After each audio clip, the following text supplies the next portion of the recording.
Well, what a great start we've got off to, finding these elephant. I'm sure a lot of you may have already seen them on the Juma waterhole cameras. They're drinking at the little waterhole just above that. And welcome on board the Sunset Safari. My name is Scott, if you haven't met me before, and I'm teamed up with Jandre on camera. In the final control room, we've got Louise and Tara, and sadly there'll be no second vehicle out. It is in hospital, in repairs in the closest town called Hoedspruit, and we're hoping to get it back in the next couple of days. Also, the walking backpack will not be out, so you are going to be stuck with myself for the next 3 hours. And I'm certainly looking forward to it. It's a very different experience for us and for you when there is only one vehicle. And like most things in life, there are pros and cons to that. Anyway, we're going to creep a little bit closer towards these elephants. It's a wonderful afternoon, about 26 degrees Celsius, 79 degrees Fahrenheit. There's some clouds scattered about the western horizon, not too much out to the east, and that's why there's a shadow at the moment, a large shadow cast from those clouds, but we will be getting a few more moments of sunlight, I'm sure, as soon as that cloud passes by.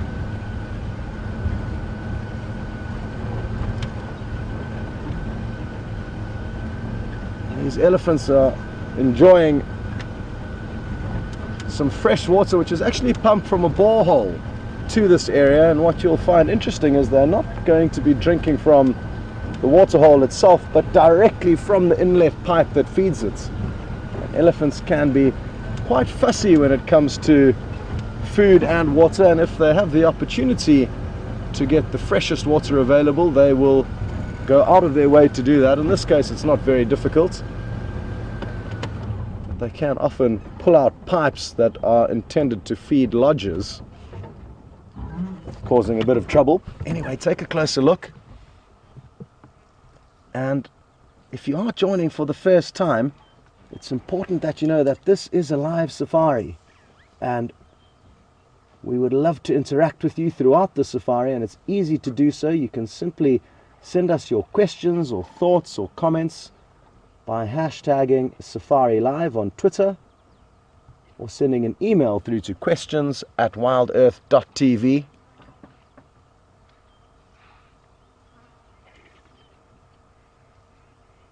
We can't see the pipe from here, but it's in that small little hole that they're digging their trunks into, and that's why they are all placing their trunks at the very same place at the base of this little hole.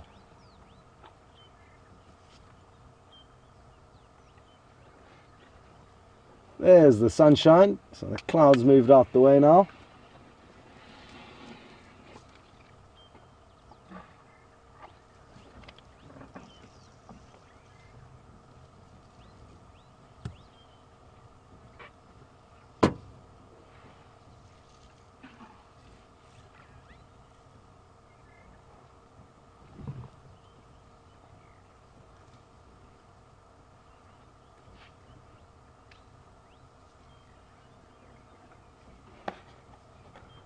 Well, this is two mothers with their calves of very similar ages, and I really love watching the interaction between mother and calf. They form extremely strong bonds.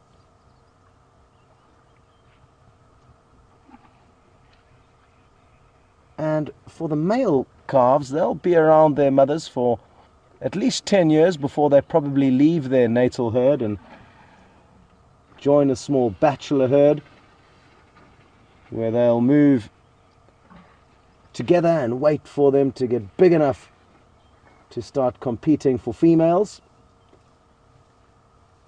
I can see that the youngster that's sandwiched between the two big cows is a young bull. The other one I haven't had a good look at, but look at that. The one on the right is busy suckling. wonderful. The mammary glands are, unlike a lot of other mammals, which are situated at the back of their stomach. The elephants are similar to us. It's between the front legs. And I guess a calf of that size may be starting to get weaned off.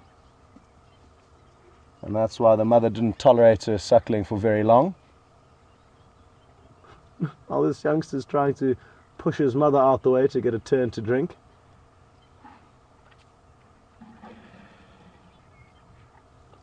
And they're all actually taking turns gently nuzzling one another out the way.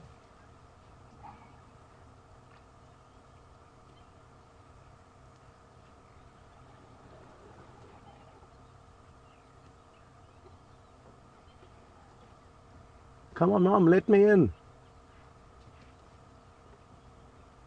The pipe's probably 1 inch in diameter, so what you'll find is her whole prehensile fingertip is probably strapped over the whole circumference of that pipe. Not sure if the youngster's trunk would be big enough to do that.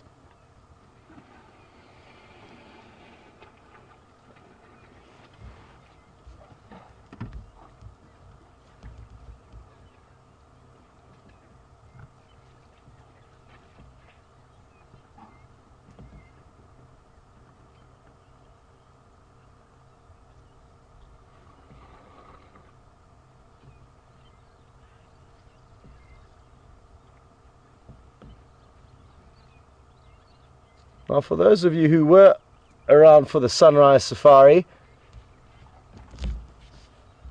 you'll remember James having a great sighting with a female leopard that we don't see very often. Her name is Kwatile, and he saw her on Arethusa. I'm told there was very clear signs that she is nursing cubs, or that she's got very prominent teats, so she either has cubs or is going to have cubs very shortly, so that's exciting prospects. Let's hope she continues to spend time on Arethusa. She typically spends time further south of us, but he got to see her, and there was also reports of a female leopard seen on Djuma from a vehicle that was on its way to drop their kid off at primary school outside the reserve, but we couldn't race there fast enough to relocate that leopard. But I think the tracking team will be heading out into that area this afternoon. So those are the updates regarding the leopard that we have from this morning. And an update with regards to the lion is that the Birmingham Coalition, all 5 of them, have been found south of us. And I'm told they're very, very close to 3 of the Styx lionesses, and there's no sign of the remaining cub, the young male. So maybe he's dead, or maybe he's just tucked away in the thicket. Oh, that wasn't very nice. One calf really bullied the other calf there and jabbed it with a tusk. Anyway, so there's some interesting behavior. The Birminghams were vocalizing this morning, and those lionesses were very close by. So they certainly know that they are there, but the males don't know that the females are there. Well, because they are very close and heard the males vocalizing and didn't run off, I mean, we can read into that the females are becoming more comfortable with the Birmingham males, and that is typical behavior after the initial rage and anguish between prides of lioness and marauding males coming in trying to establish a territory of their own. And the Matimba males are even further south of those Birmingham males, considerably so, so they seem to be spending a lot more time in an area where they usually didn't. And it'll be interesting to see if and when they do come back to challenge the Birmingham boys, or if they are just going to occupy the small pockets of central southern Sabi sands where they are currently being seen.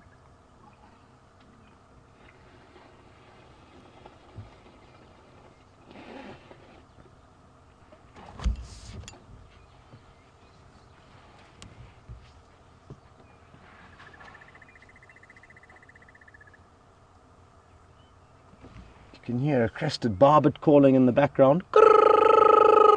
And there's a lot of bird song around at the moment. It's incredible how much the bush is really becoming alive, not only with the birds, but also the insects, the reptiles, after these first rains that we had. Must also say the vegetation is coming alive, and there's a very faint lick of green over this clearing and surroundings. Now, we're not leaving these elephants, but I would like to show you something quickly in the meantime, also regarding birds. And I think we found our first bird nest of the season. I'm not sure if any of the other presenters have managed to find one, but just before we started the show, we noticed a Burchell starling. And I'm just going to stop here. It flew up into a small cavity in a tree, an old knobthorn tree. And Jandre is just busy zooming into that. You'll start to notice there's the cavity. So the birds are going to be beginning to find a lot of different nesting sites. Oh look, there's a tiny little lizard there. Well, I wasn't expecting to see that. It looks like a little skink to me, but it's a bit far off to tell exactly what it is. Interestingly though, the Burchell starling appeared to be having a tussle with some squirrels that obviously also occupy some of the cavities within this tree, specifically this one. And we actually got to see the starling chasing the squirrel. And there's going to be a lot of competition for nesting sites between mainly the birds, but also from time to time birds and squirrels who occupy very similar homes.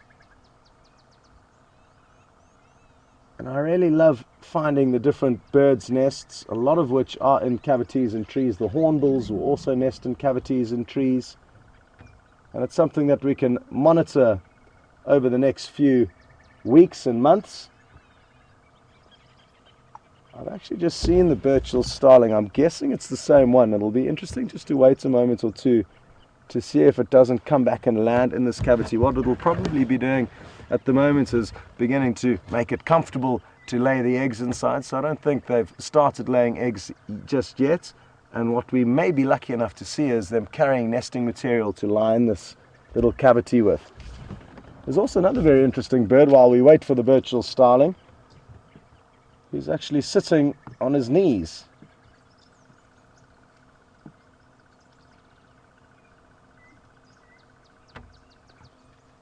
It's usually a lot taller than that, probably about 40 centimeters taller. And what it's done is it's folded its legs forwards at the knee joints. So its feet will be below its beak. And it looks a lot shorter than it is now. It's probably about 1.2 to 1.4 meters in height.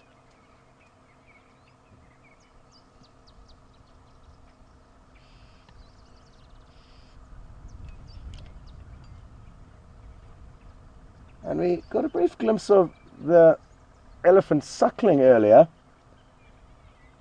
And I said it's probably starting to get weaned, and we've just got a question through from Phil, who's interested to know how old will elephant be when they are weaned off milk. And just like humans, I guess a lot will depend on the individual, Phil. And youngsters will start eating vegetation from roughly about 6 months of age. They'll start consuming their own vegetation, albeit quite slowly and clumsily because they don't have good control of their trunks. And what they'll often do is they'll actually just avoid using their trunk and sometimes go down onto their knees to bite onto something that they would like to eat.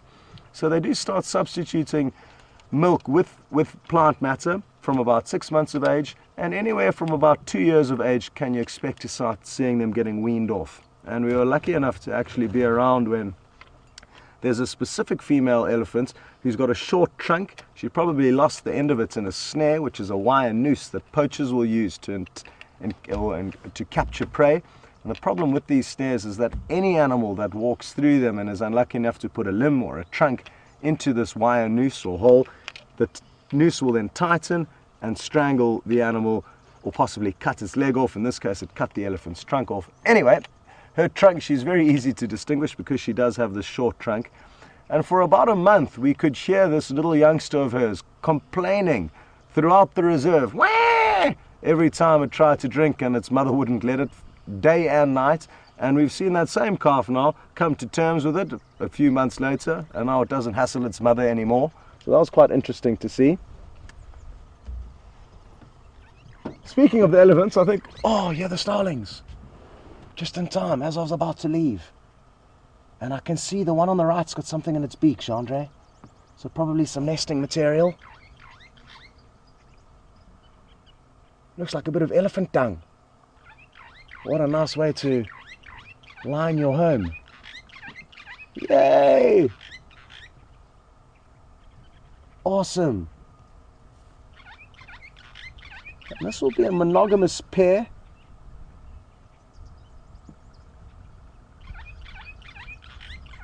And a lot of the birds in this area actually do form monogamous bonds, but not all of them.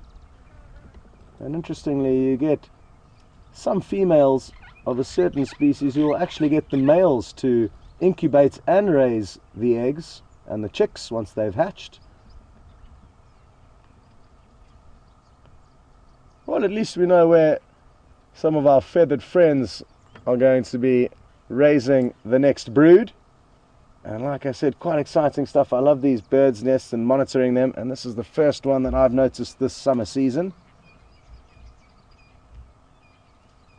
Some of the birds are actually clever enough to nest in winter because A, there's less competition for nesting sites, and B, there's also less competition for food because about half of the birds we get in this area will migrate away for the summer months. Oh, sorry, for the winter months, and only half remain during the winter. The saddle-billed stork has now got some friends. 2 hardy-dar ibis, which specialize in plucking their prey from under the ground, and they've got those long beaks that they can probe into crickets' holes or just randomly into the earth, hoping to pull out worms or any little insects.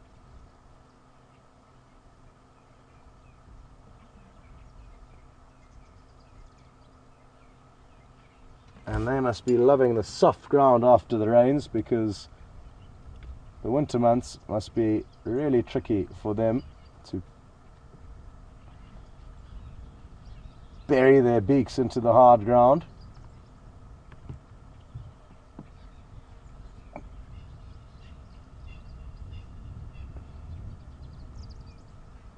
Earlier I mentioned that we're experiencing a lot of change after our first rains, and now Pamela has asked, has spring sprung in the Sabi Sands? And it certainly has, Pamela.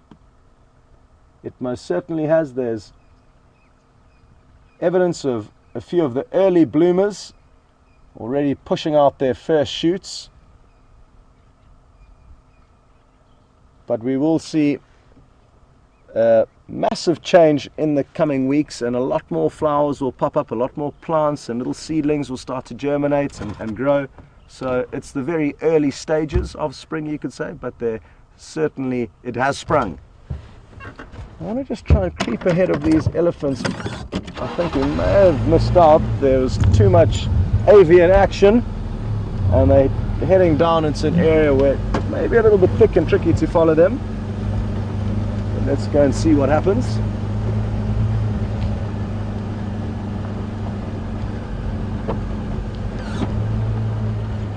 I just want to try and stop here and allow Jean-Ray to show you the saddle-billed stork's feet in the grass. As I explained it earlier, how the feet are sitting forwards, and you'll notice just a little red tuft where its feet are sitting, kind of similar to where its knees are bending forward. And what's also quite nice about this angle is you get a close view of those little yellow wattles at the base of his beak, as well as his black eye. If it was a female, she would lack those yellow wattles and she would have a yellow eye instead of a black eye.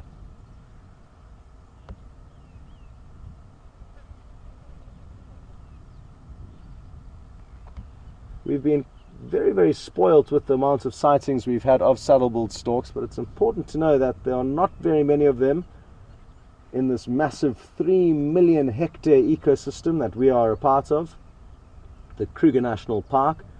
And there's believed to only be about 100 pairs in that whole area, which is bigger than Wales. Isn't it wonderful that we've got an ecosystem bigger than an entire country? But the good thing is about them is once they do find a place that they like, they tend to localize themselves there, and then sightings become frequent. But they are certainly not a common bird.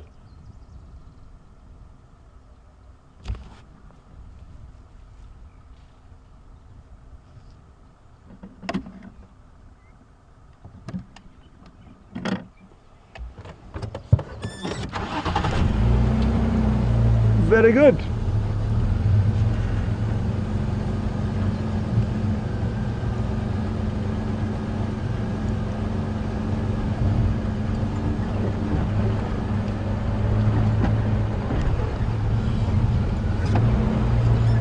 Now, a lot of you may be wondering, what exactly are my plans for the afternoon?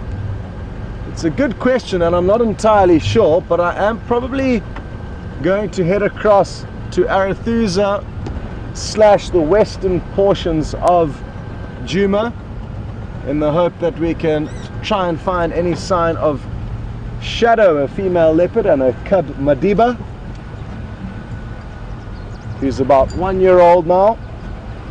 And it's been a while since I've seen them, so would really like to spend some time with them, as I'm sure a lot of you would. And we basically don't have too much intelligence to go on for other predators.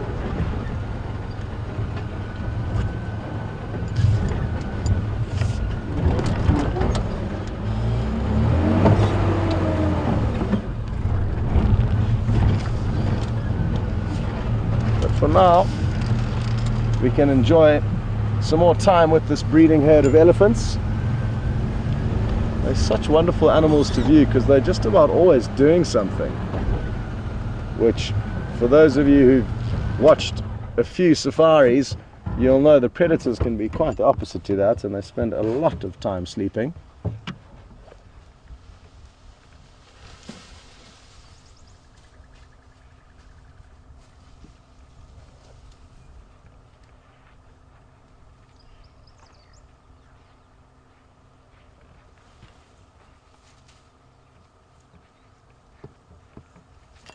You notice there how the big female took a sniff of some grass and wasn't quite sold by it, so avoided it, and now is breaking off a branch of this acacia tree, which she obviously thinks is going to be more tasty.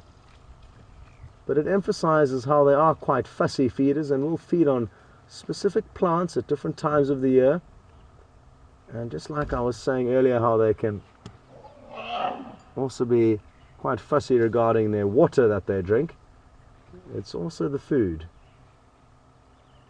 And at this time of the year, even after just one decent rainfall, they're already going to start getting spoilt with more and more options of what to feed on.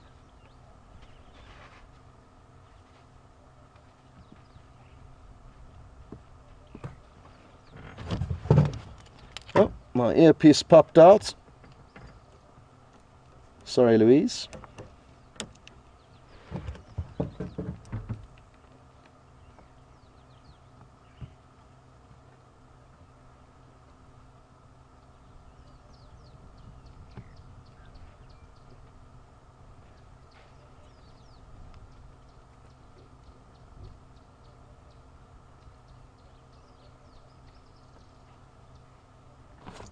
Looks like a lot of them are attacking some grass that's growing off the dam wall there.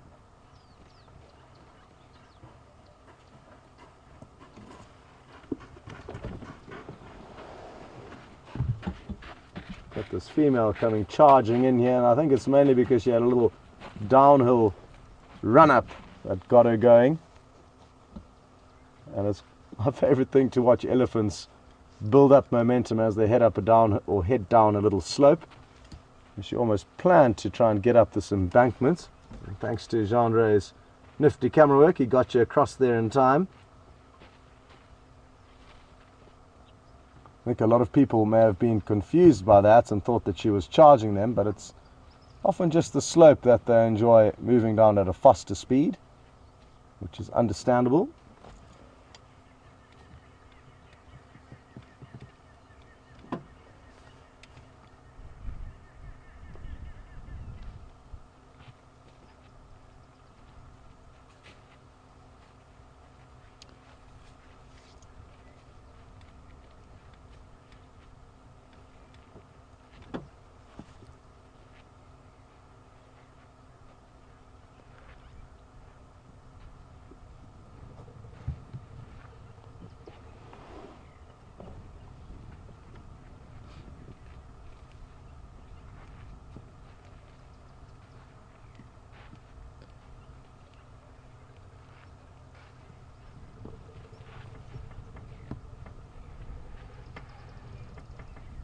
I really love the way a lot of our viewers are so observant and often notice things that we don't notice.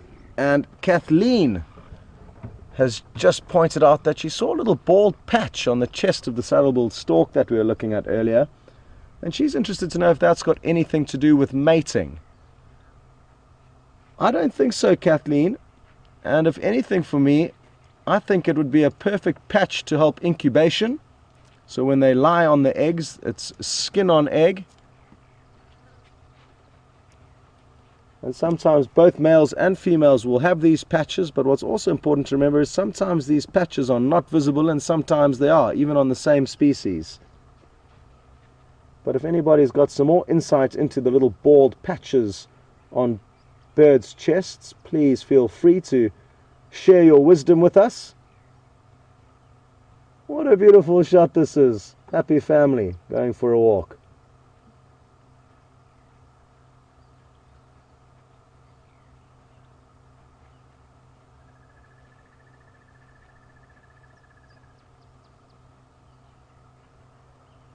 You'll also notice it's quite nice as we're facing away from them. They're flapping their ears intermittently.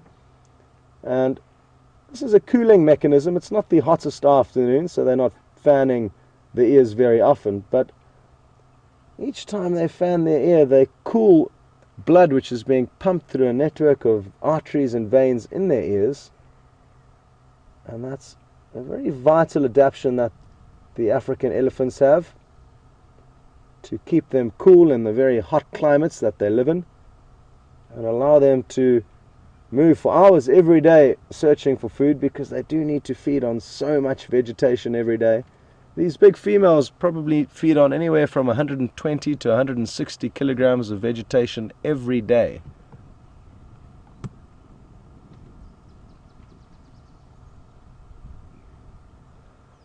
Oh, and I've just heard an update which we will sadly not be able to go to. But a lot of you will be interested to know that Quarantine is alive and well, and he's on Cheetah Plains to the east of us.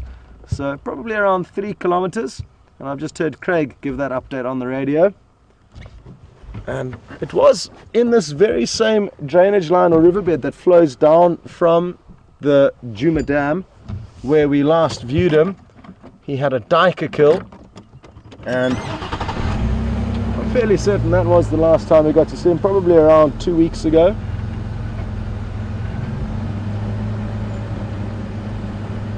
Just going to get on the radio and thank Craig for that update and tell him that we've got these elephants over here and that not too much else is going on just yet. Thanks for that update, Craig. There's a breeding herd of elephants slowly mobile east away from the Djuma waterhole, and I don't think Aubrey or Tex are out yet.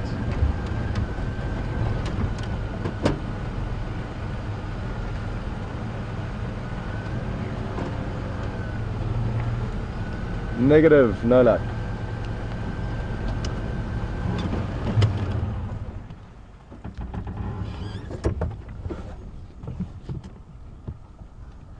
This is really cute. the calf's reaching up, and I think it's actually trying to pluck food out of its mother's mouth. It can't reach the branches itself. And earlier it had its trunk literally in its mom's mouth. And because it couldn't get to the food that she was feeding on, it's attempting to now suckle, but that doesn't seem to be working out either. You just saw it toss that little stick almost in frustration.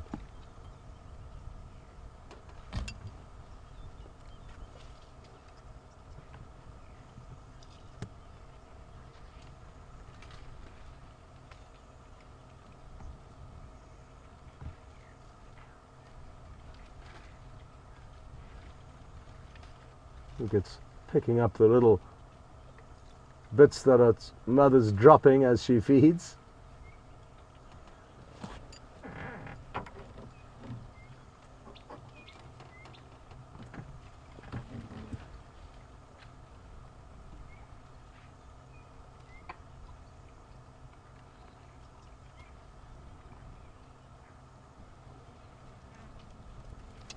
And another good observation, and it's just come through from Gail.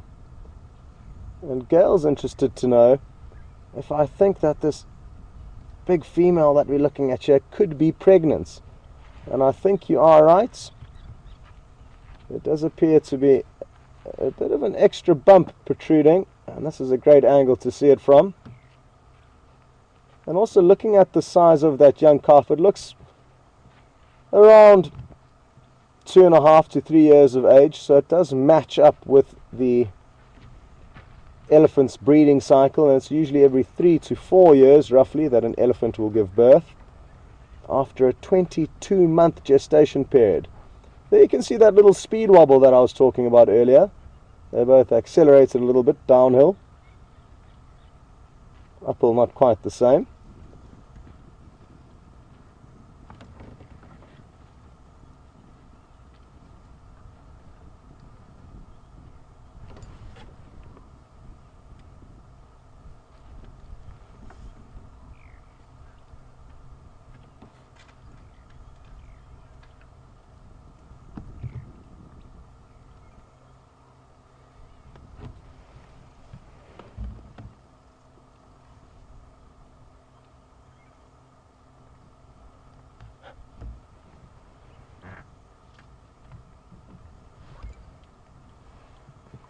Well, it's been really wonderful chatting with a few of you so far, so keep sending through your questions.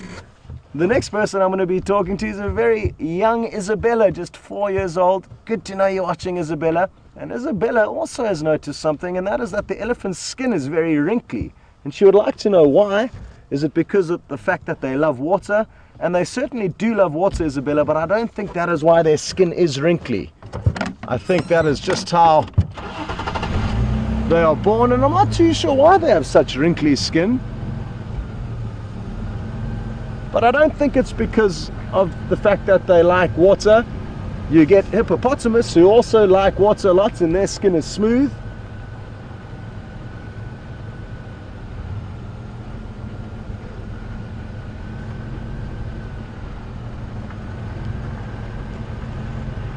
But another good observation. And if any of you would also like to contribute and comment on anything that we're seeing, like I said a bit earlier, it's very easy. You can hashtag Safari Live on Twitter or send an email through to questions@wildearth.tv. Well done, Jandre. Incredibly slick camera work to get you guys there as it landed in the next tree. Very good. We may be able to get you a clearer view of it from this next perch.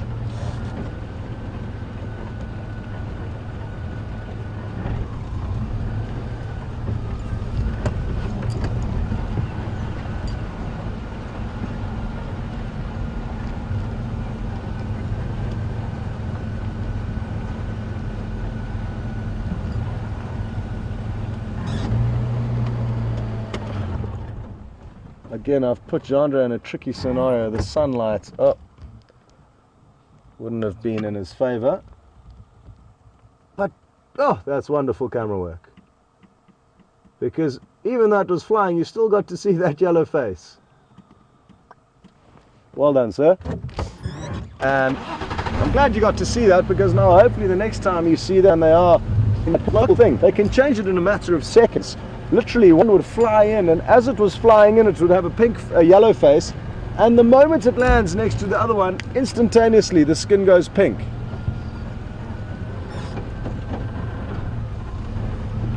And there are a lot of the animals out here that do have these remarkable capabilities that we often don't know about and get very surprised by when we see them.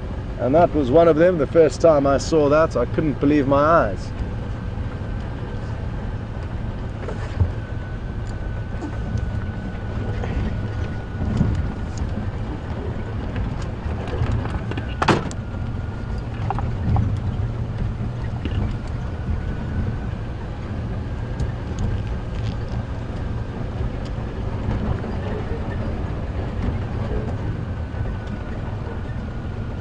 We've seen a lot of birds and a lot of elephants so far, but not many antelope until now.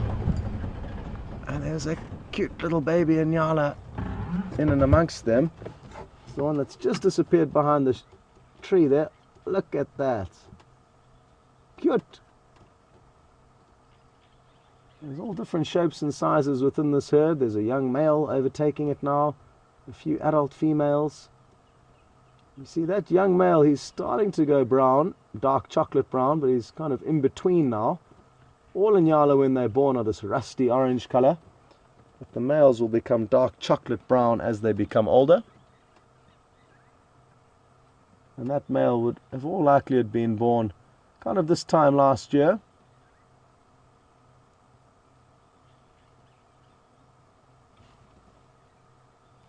Interesting that they're still grazing on grass.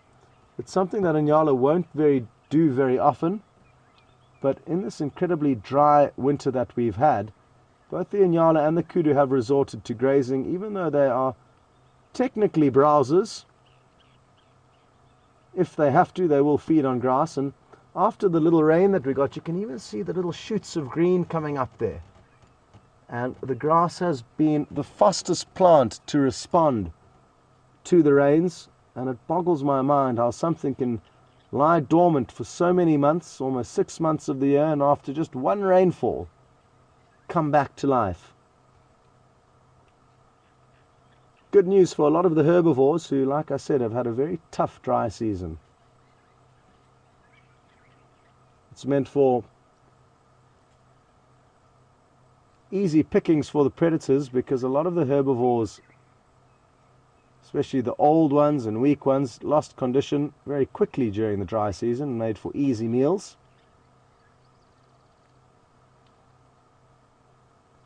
But now the herbivores have got luck back on their side, and they'll be regaining strength day by day.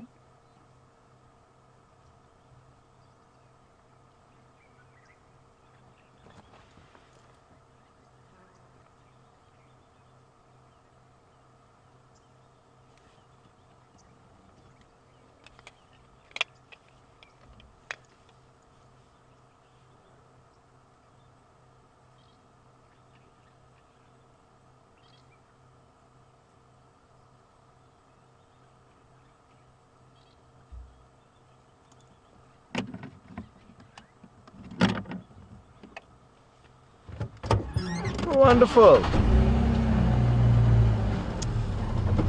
So we're slowly racking up some great sightings, and we've been extremely lucky this afternoon. We haven't had to travel too far before having to stop and enjoy a sighting of various animals. So let's hope it stays that way.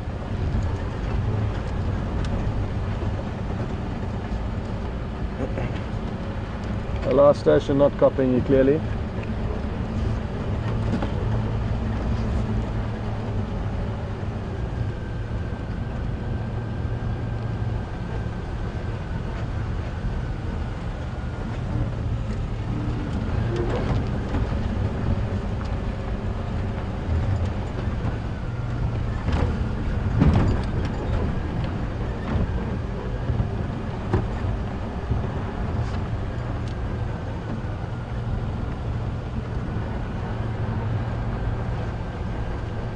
Still some more buffalo dung and tracks on this road. I don't think anyone drove here this morning, that's why I'm not convinced at how fresh they are, but they are heading in the same direction as we are. So we could bump into them shortly. Like I said, I'm not convinced at how fresh they are. Telling how fresh tracks are is an incredibly difficult art that I am certainly no maestro at.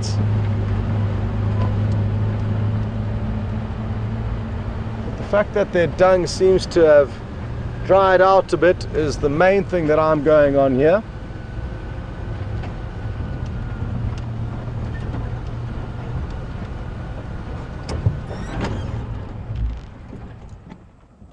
Oh, I really want to get a closer visual. Let's get closer. This Impala looks like it's got some war paint on its face, and I'm not sure why exactly this is, but its face looks to be covered in mud. Unless it's something else. It's the one in the middle there, Jean-Ray. I don't know if it seems to be moving off a bit quickly.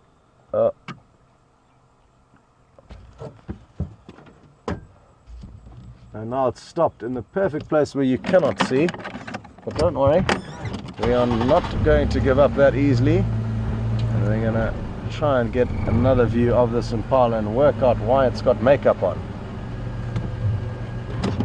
There we go.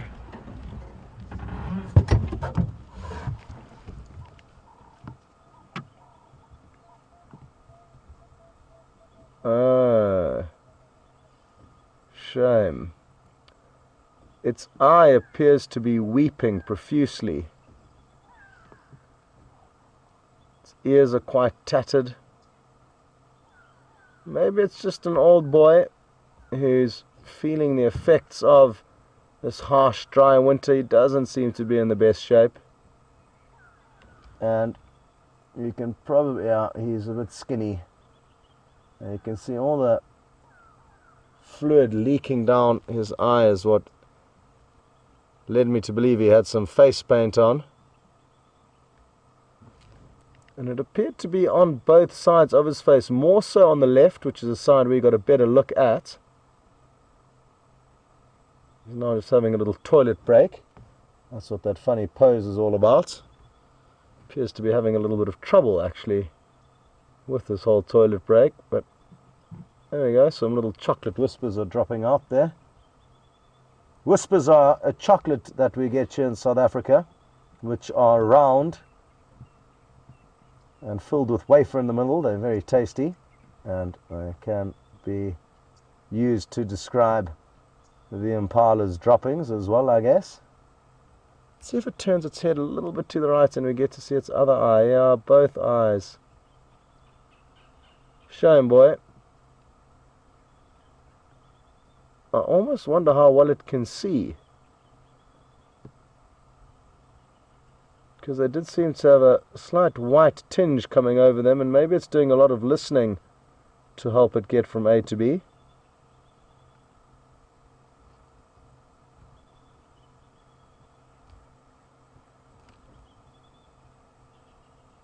It doesn't seem too sure-footed when it hits something. Anyway, there still are a few easy meals out for the predators then.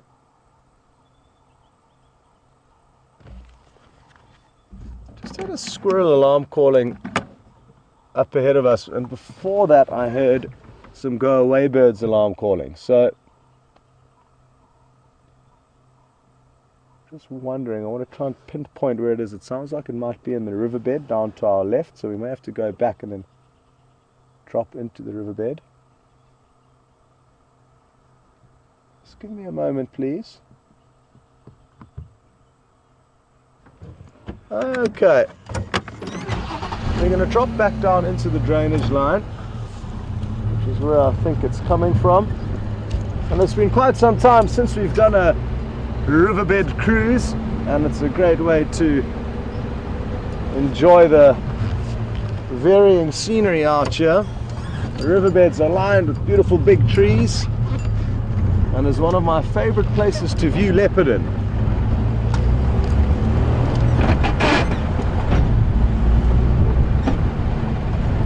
And who knows, maybe it is a leopard that the squirrel is alarm calling at. It could be a bird of prey at this time of the year, now that there's a lot more reptiles moving around. It could be a snake.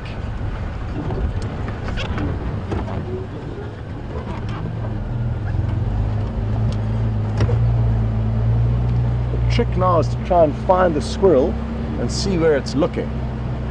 Often in these scenarios you hear alarm calls rush into the area, and then you either can't find the animal that was alarm calling, or it's stopped. Let's hope that's not the case now, but I can't hear the squirrel calling anymore. Maybe that's just because the engine's running.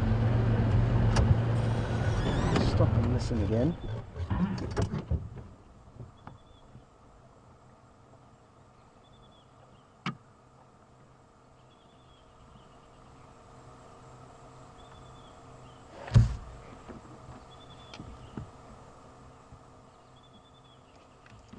Last station, I'm copying you 2 out of 5.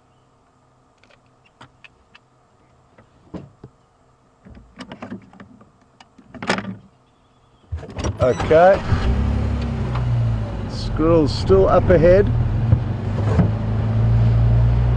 Heard it again. Chicka chicka chicka chicka chicka. Was my impersonation, not a very good one. Come on. What could it be? Last time I was in this riverbed responding to a squirrel alarm call, it was actually with Jean-Andre, and I got off the vehicle to check up on one of the banks where we couldn't see over, and the squirrel continued to alarm call. And what was unique about this is that I was only about a meter away from the squirrel, very, very close, and the squirrel continued without any sign of being nervous about me, still looking into this little fork of a tree right next to me. And all of a sudden a genet took out, so it helped us find a little genet. And again, Jean was really quick on the camera and managed to get you a glimpse of that genet. The alarm calls now sound like they are coming from further ahead of us in an impenetrable area that we cannot get the vehicle to. And I don't want to leave you guys stranded here, which means I will probably not be taking a walk up there to have a look around.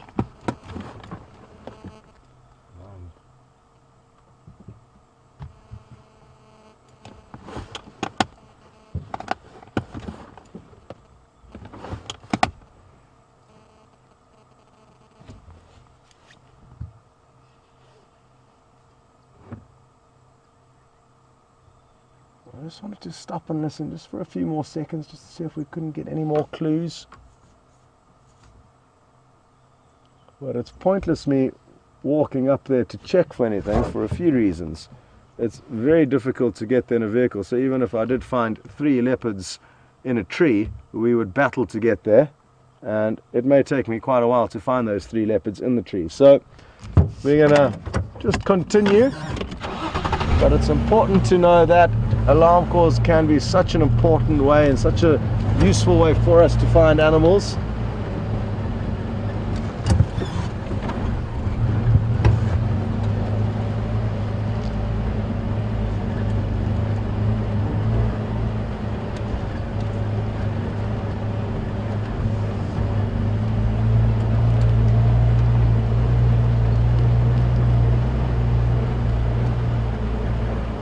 Still keeping a beady eye out on the left, which is where the squirrel was alarming, but something may just pop out.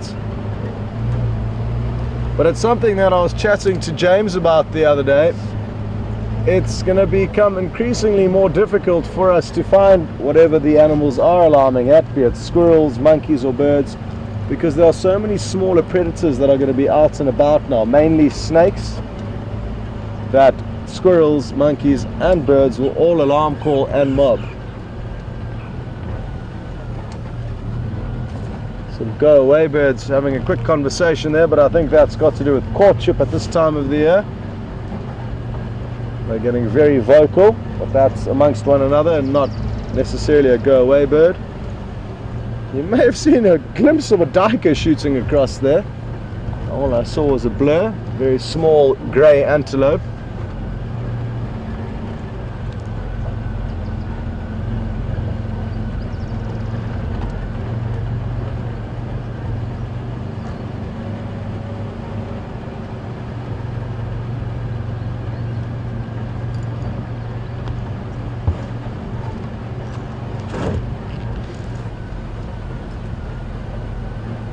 We're about to have an incredible view, I hope, of a male Inyala.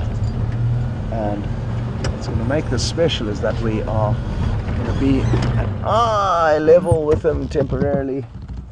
Well done, Jean-Andre. But you can see that beautiful dark chocolate brown coat, which is where the youngster we saw earlier was on the way to getting in terms of coat coloration. So I'm glad you got to see the females and the youngsters earlier with that rusty orange color. Now you've got to see a fully grown male.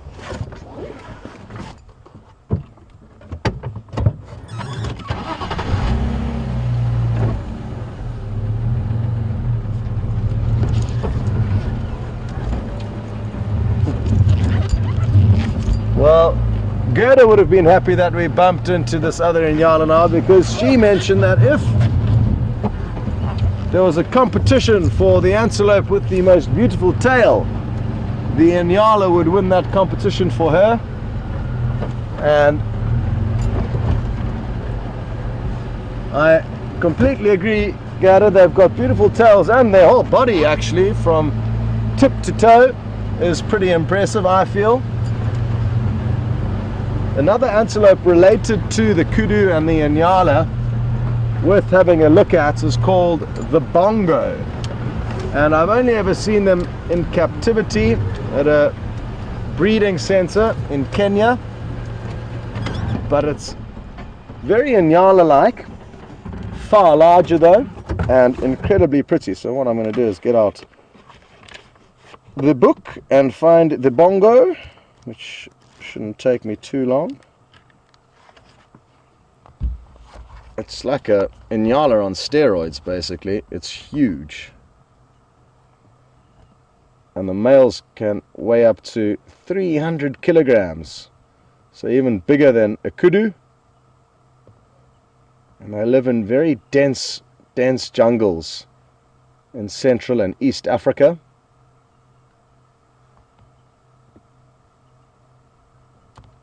Although having a look at its tail here, its tail's not nearly as impressive as the Inyala, but its coat quite similar, and its size is quite spectacular. And just the fact that they are so rare and elusive, I guess, is a contributing factor to why I love them so much. It's also part of the spiral horned antelope family. So we have the bushbuck, the Inyala, and the kudu, from smallest to largest. In this area of the park we've also got the eland, which is not very similar looking to the bongo or the Inyala or the kudu or the bushbuck, but also a member of the spiral horned antelope family.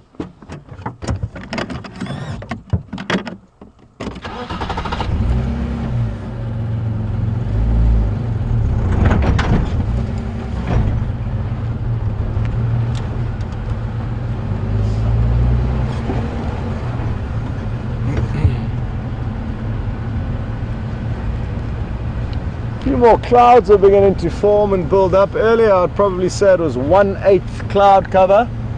Now it's increased to probably 3/8 cloud cover.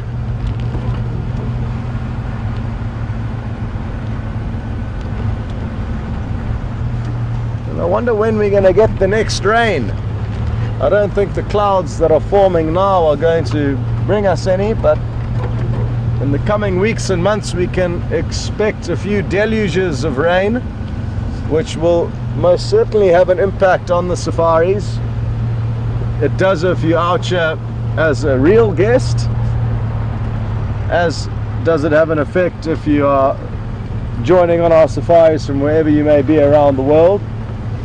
So that's something to bear in mind. We may have to cancel the odd drive, which is obviously not something we're looking forward to, but it is a reality that we all have to start wrapping our heads around.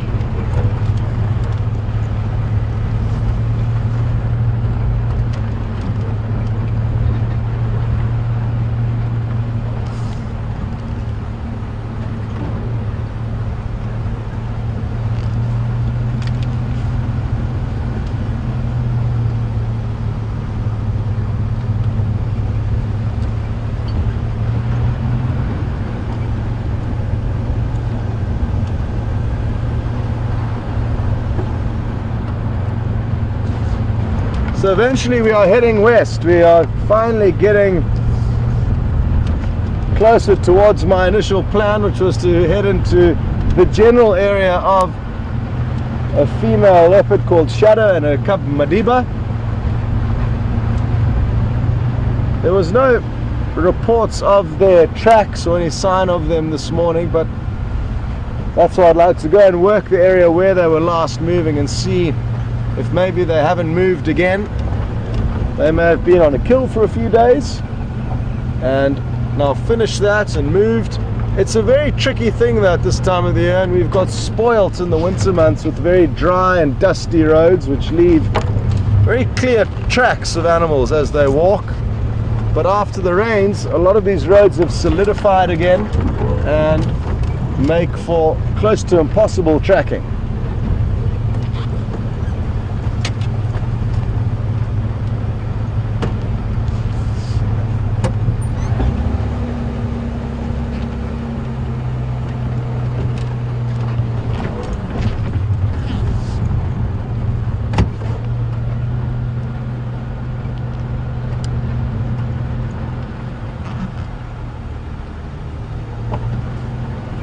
Interesting questions just come through from Jim Butler, and he's asking whether the coming rains will have an impact on the nocturnal animals in this area. And not that I can think of, no. I guess nothing major though. I mean, I guess maybe the hippos will be able to come out of the water later at night because there's more food around. They don't have to travel as far as they do in the winter months when it's drier and they're probably more hungry, so they'll head out of the water earlier in the winter and come back later in the morning, longer periods of time feeding, whereas in summer they'll become shorter. So that's one example of a change of a nocturnal grazer. But in terms of the smaller critters like white-tailed mongooses, bush babies, aardvark, they're not going to be major differences that I can think of. If there are any other specific animals, Jim, that you can think of that you're wondering about in terms of their behavior, please let me know what those specific animals are, and then we can try and work out if there may be any changes. But other than the hippo, really, there's no major differences that I can think of that would be brought on at least by the rain. Has got me thinking though, but can't really think of too many good examples of any major changes.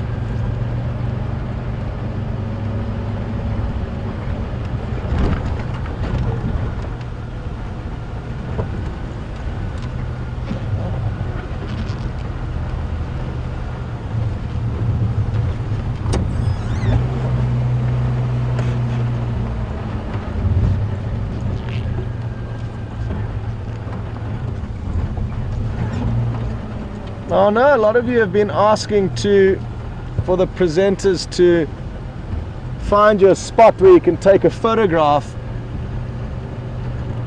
and over the coming weeks keep going back to that same spot so you can get a kind of a time lapse of changes in the environment and scenery that we'll experience here. So I'm going to choose my spot right now, and it is here at the treehouse waterhole.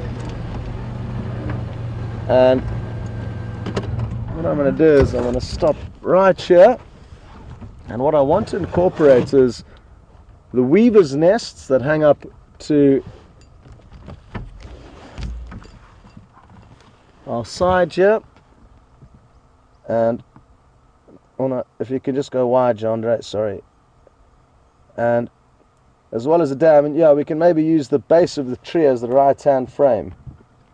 So not the best lighting at the moment, and we should probably do this every morning as opposed to afternoon, but this is going to be the spot that I'm going to monitor with all of you, and we can expect some massive changes in scenery in terms of the vegetation growth, the water level rising, as well as new weaver's nests coming in to where we can see the current older ones.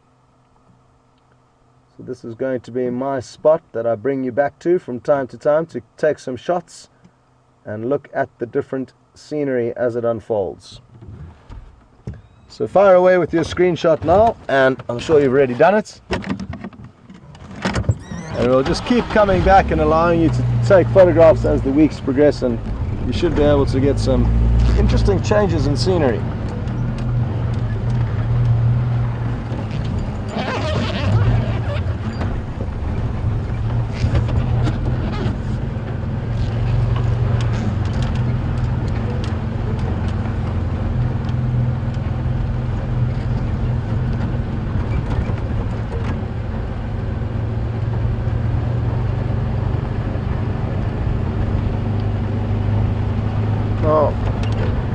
As the vegetation increases dramatically over the coming weeks, we're going to start seeing a massive increase in tiny babies being born.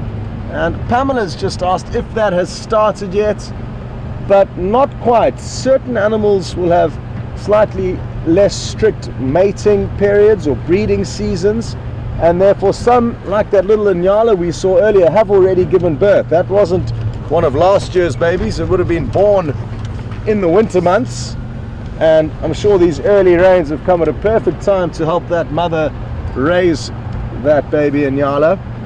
But the majority of births will start happening around November, December, a few in October,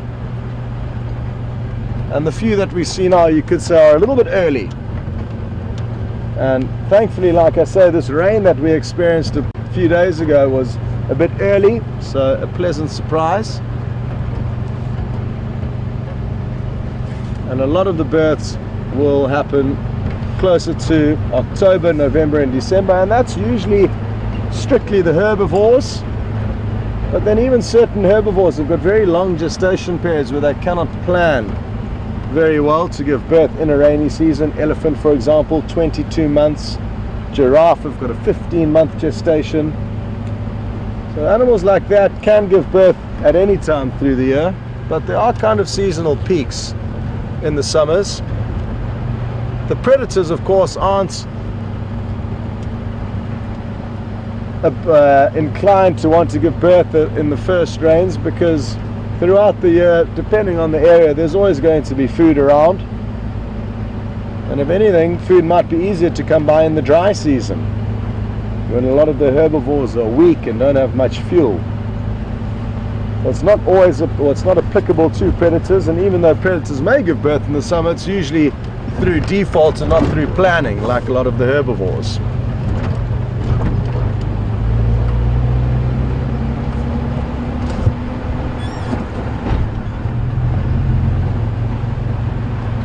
What's also interesting is that we'll get a few late births from animals like wildebeest and impala, who have got quite strict rutting or mating periods, and therefore the same goes for their calving season. Because they've got a strict rutting period, their calving period is also quite strict and concise.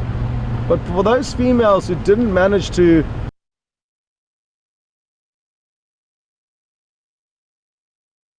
so later, a little bit more than a month later, and that's why we will get to see a few slightly smaller impalas amongst the ones that were born initially later on. So that's also something that we can expect to see.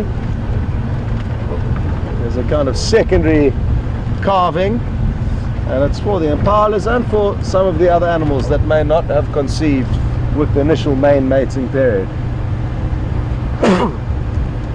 Excuse me.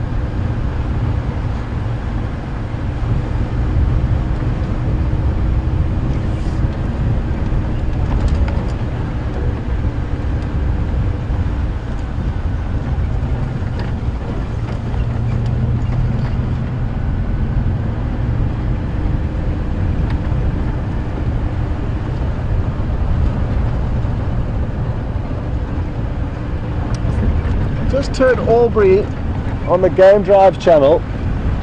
He's found some lion tracks. Sadly they're up in Buffelshoek, but who knows, they may be heading south towards us. Just trying to listen carefully.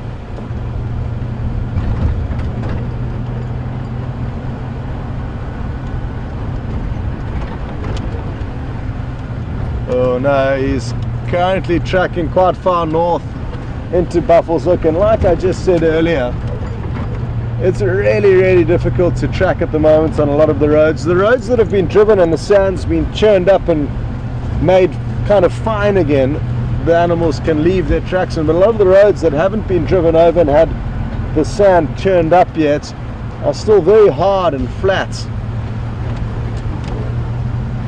And the other day, some of you may remember, if you were on a sunrise safari with me, I had some tracks of a female leopard heading towards a four-way junction, and at the four-way junction I had no idea where she went.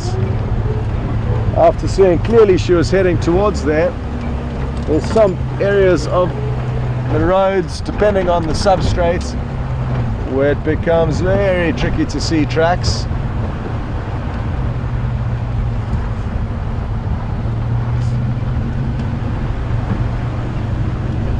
So we've got our work cut out for us over the coming months.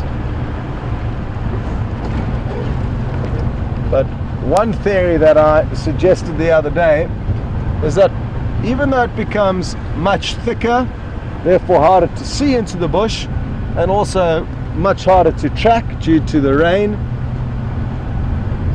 making the ground very hard a lot of the time, or simply washing tracks away, we still manage to find a lot of animals in summer. And I was trying to work out in my head, why is it that we can still even manage to find them in summer when we battle in winter when the conditions are easy?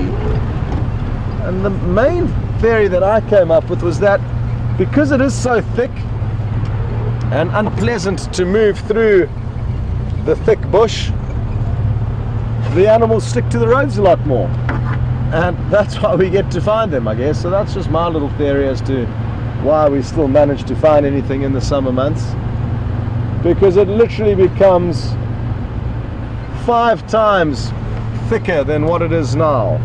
Where I can see 50 meters now, I'd probably only be able to see 10 meters in summer.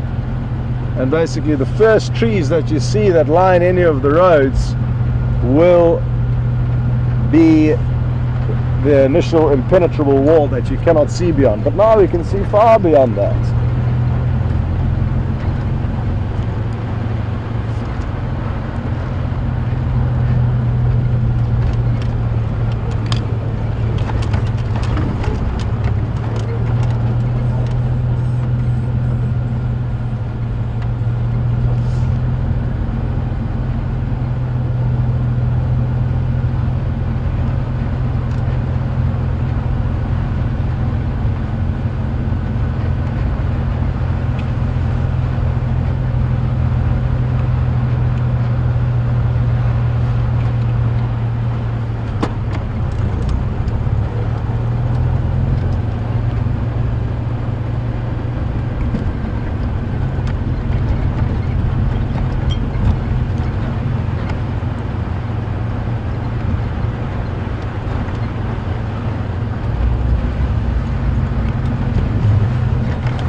Okay, well, we are finally getting into the area where I'm feeling lucky and are hoping to find you guys at least one leopard, either Shadow or Madiba. Either one I'll be happy with, or ideally both of them, the mother and cub. And the area that we're approaching now is an area where she often leaves them when she goes off hunting. It's the area where she left him for 8 days, 8 full days, as she went off mating and doing some other important business that she had to tend to.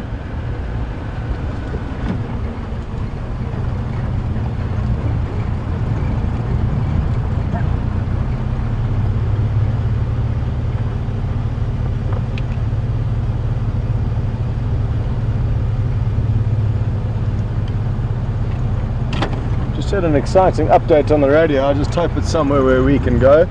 Ephraim, what's the location there?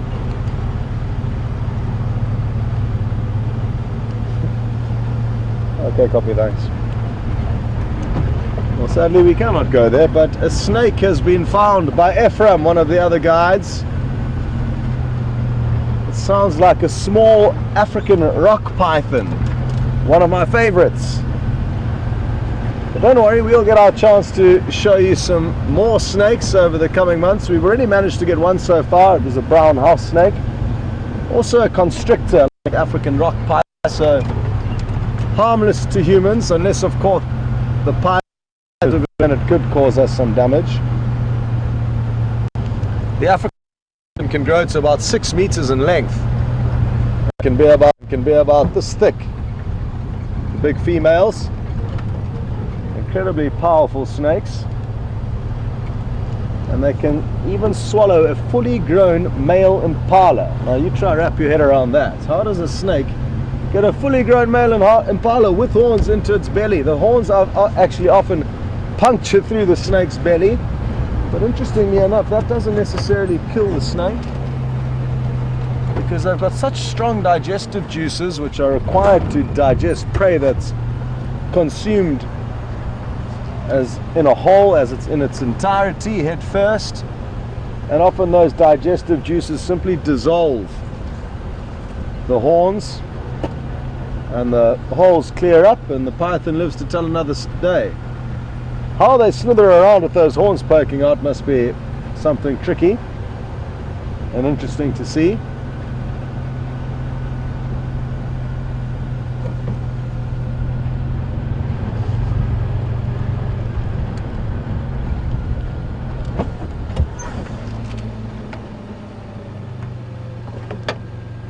Going to jump out quickly. I think I've seen one leopard track, but I could be dreaming.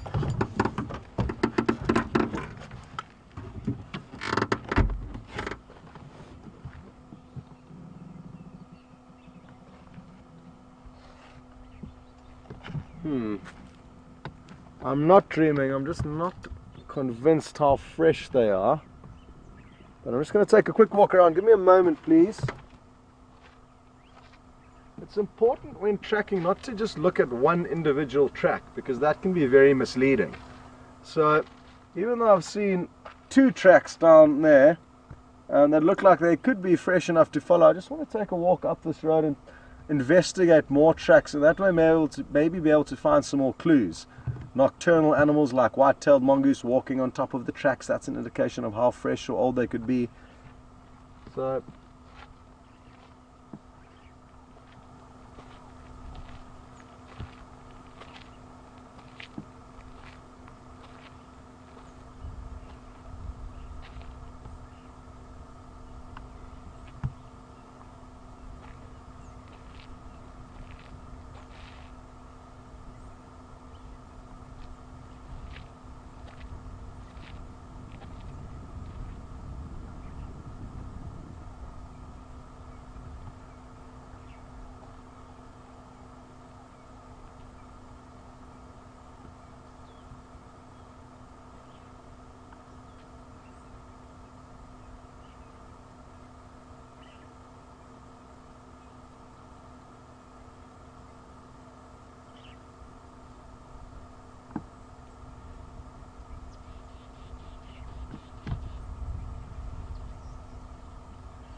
well, I'm not convinced that they are very fresh, and I think it could have been from when Shadow came back to collect Sandila from this area a couple of days ago actually, and then now the last tracks were heading away from this area, so we will continue. And the reason why I don't think they're fresh is because the vehicles have driven over the tracks further up the road. There's no other evidence of tracks, and there's just this one little corner section where the tracks hug very close to the corner of the road where they haven't been driven over. If they were on top of all the vehicle tracks up ahead there, that would have meant to me that, well, at least no vehicles driven here since they were last on the move. But the fact that they have means that I think we are onto an old trail there.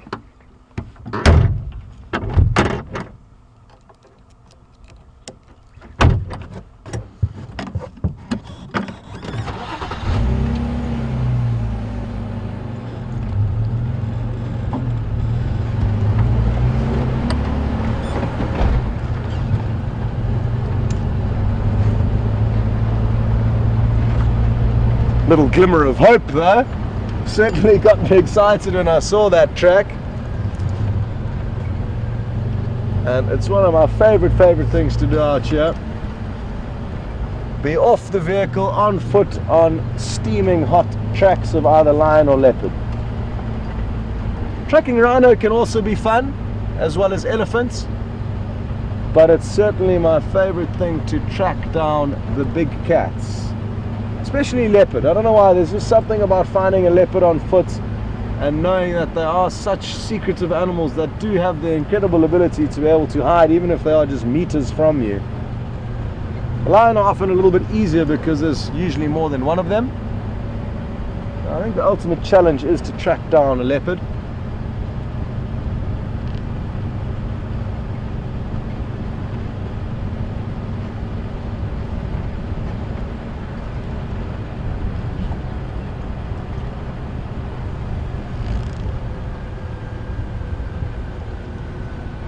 Earlier on drive I mentioned that James was lucky enough to see a leopardess that we don't get to see very often, and her name is Kwatile.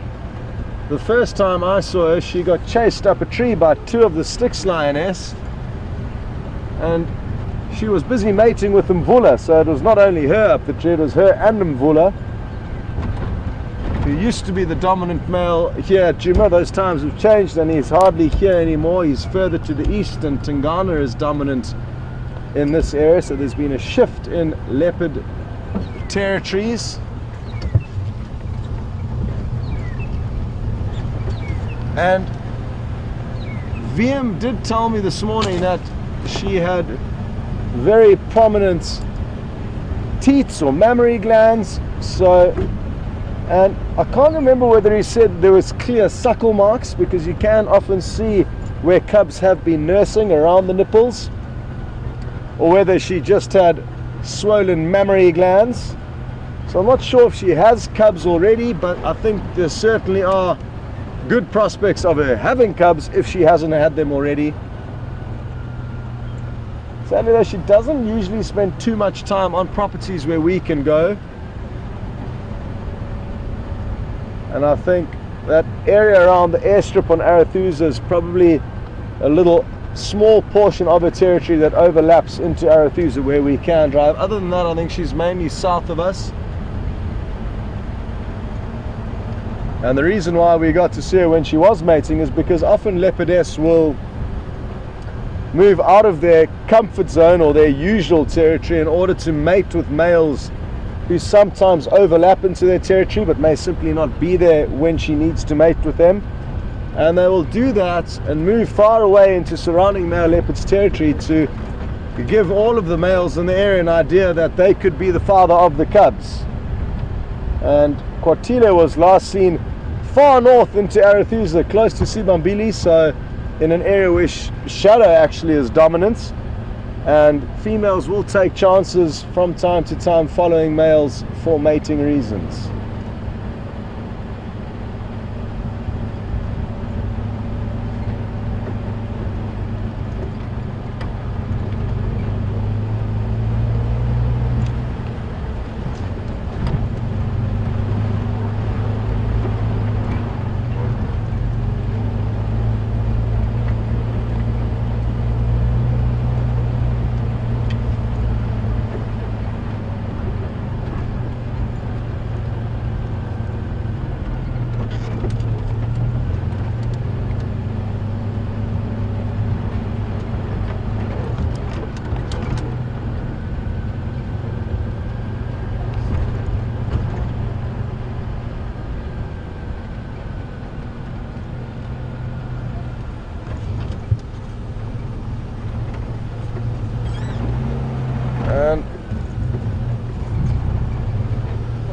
told that Jen from Idaho was lucky enough to be on board with James in the sighting with Kwatile this morning, and she said that Kwatile was scent marking. So that's interesting, and thanks for giving us that update. And maybe her territory, just like Shadows, is shifted. Maybe her territory is also shifting slightly, and we may get to see her more often. That's not uncommon, and we shouldn't be surprised by seeing new leopards from time to time and shifts in territory and power. And Jen would like to know if there's a chance that lions would smell that scent mark of hers, or is it just designed for other leopards? And yes, I mean, there's certainly, the lions will certainly be able to smell the scent mark of a leopard. Often even we as humans can smell the scent mark of a leopard, and it smells incredibly similar to buttered popcorn, of all things. And I think Genets also have a very similar spray that can sometimes confuse us. It also smells like buttered popcorn. But lions have got no major interest in leopards, and leopards have got no major interest in lions. Obviously they are competitors with one another because they're both carnivorous, and lions are bigger than leopards, therefore more dominant than them. But I don't think lions are going to go out of their way to try and track down and hunt and kill leopards. If the opportunity presents itself, yes, a lion will try and chase it down, but a territory of a lion is going to be competed for with other lions. So it's male lions competing with male lions for territory, prides of female lions competing with other prides of female lions for territory. And it's the same with the leopards, although it's the males and males, although with leopard it's solitary males all the time. You don't get coalitions of male leopards like you do with lions. And with leopards it's also different because you don't get prides of leopards, you only get solitary females. So it'll be one individual female competing with another female. It's not intergender competition. Or it is intergender. Either way, I'm getting myself confused now, but females compete with females, males compete with males.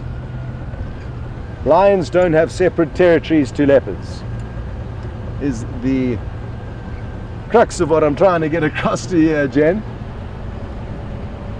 So I hope that makes sense, albeit that I went around quite a long and windy route of delivering that message to you.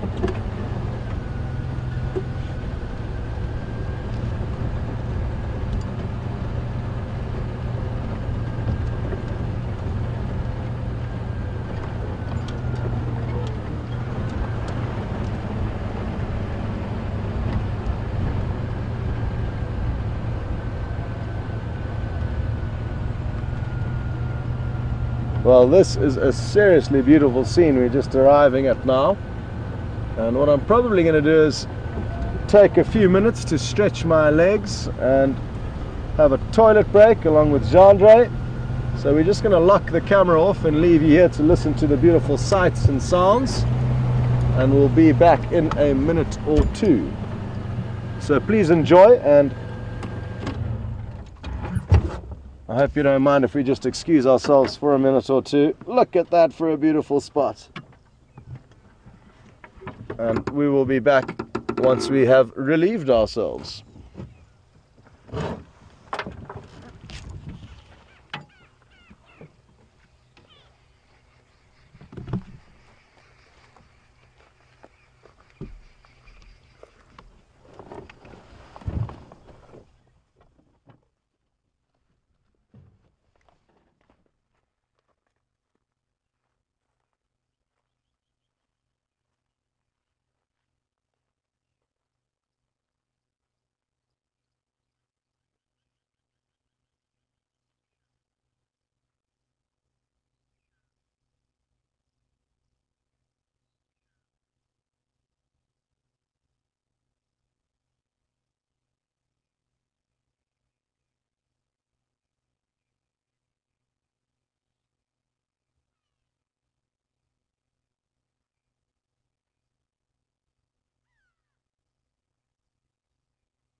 Well, I'm back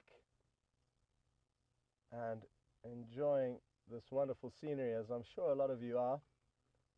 Aren't we so lucky to be able to drive around this incredible wilderness area? There's some go-away birds calling in the distance. Quite a still, peaceful evening. Not much of a breeze. The air is incredibly crisp and clean at the moment. And I often find myself just taking in extra breaths simply to try and soak in the beautiful freshness brought in after these rains.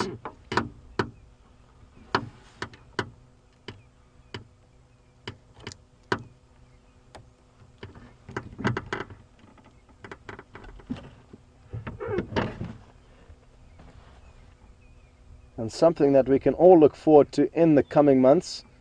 I did mention that the rain may wreak havoc for the odd safari or two in the coming months, but what the clouds will bring will be beautiful, beautiful scenery. And I really love the clouds that we get forming in the summer months. Large cumulonimbus clouds with large vertical extent, with very dark clouds. Also, you just get the white puffy cotton wool clouds, but they make for magical sunsets. And most evenings the canvas is dotted with a different array of clouds, which allow for beautiful, beautiful scenes. No different to this, but all different and unique in their own special way. Good, well, thank you for excusing us for a moment or two. It was a much needed break. And I've forgotten what it's like to do these 3-hour solos. We used to do quite a lot of them over November and December and January, when we were plagued with vehicle problems. And these poor old vehicles have been put through all kinds of hard conditions and a lot of work over the last few years, many years for some of the vehicles. And from time to time they need to just book in to the health spa and go for a revamp, which is where the other vehicle is now.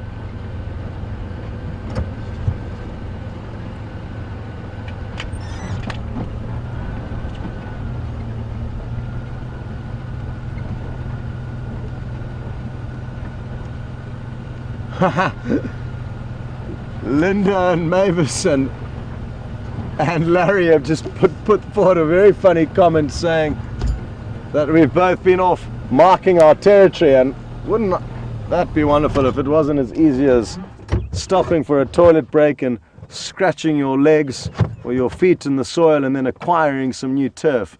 If that was the case, I would be doing many, many more toilet breaks, as I would love to own a piece of this magical wilderness. But sadly it's not applicable for us, but I appreciate your humor. There's a bird up ahead, and I don't know if I've actually ever showed you one before. They're around, but we don't see them too often. And they are called Senegal lapwings. So it may be a new bird for the bird list. There's actually 2 of them.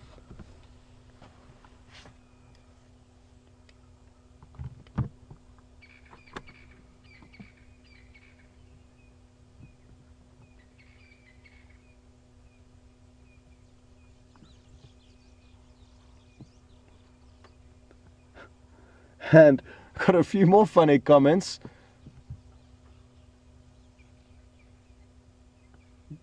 Harry has just said that we're wondering what animals will be able to smell our scent mark, and to be honest, I've never actually noticed any animals smelling human scent marks, but they certainly will be able to pick up the scent. I have no doubt about that, but it's not going to play a big role in their mood or behavior, as we don't play an important role in their lives. And Patricia jumped on Gerry's comments, and she mentioned that who will smell it, and she mentioned that James will, and I know James likes smelling and chewing just about anything he can get his hands on, but that would be a very nasty stunt if we played that on him. But if he does take you on the next drive and he does smell something strange on the Impala Plains clearings off Balanites Road, it'll be up to you guys to decide whether to let him know that it was us that sent Mark there, not another strange animal. So I'll leave the ball in your court. So the Senegal lapwing, maybe a new one for some of your bird lists. Oh, what's quite nice is I've just spotted a crowned lapwing off to our right here, so you'll be able to get to see a more common lapwing that we would have certainly showed you a lot of. Just to the left, you got, okay, there's two there. Jean-Andre has gone for the one on the right, and you can see it's got that very clear white crown on the top of its head. So two cousins, the Senegal and the crowned lapwing.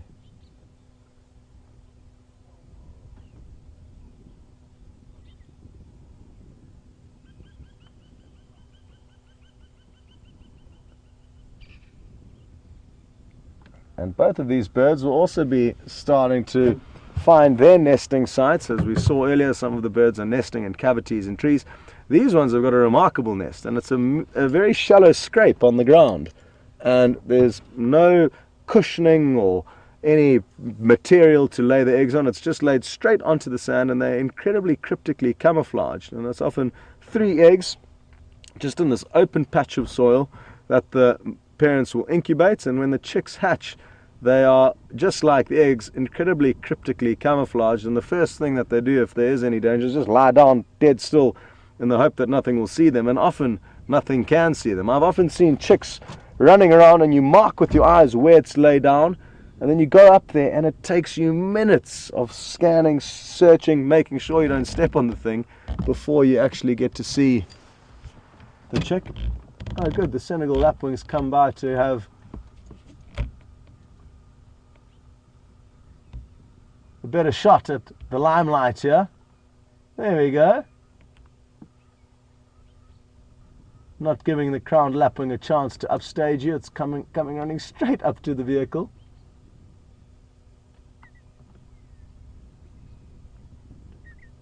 Oh, look at that! That was awesome. We need to get you on board our team full time. Looks like you're a real entertainer.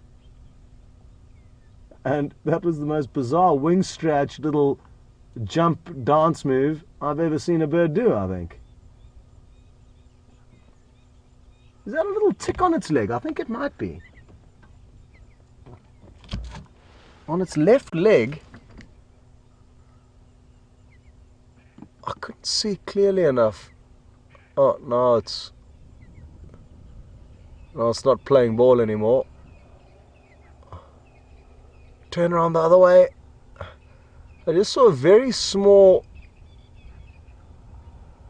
Oh, my binoculars can't get me quite...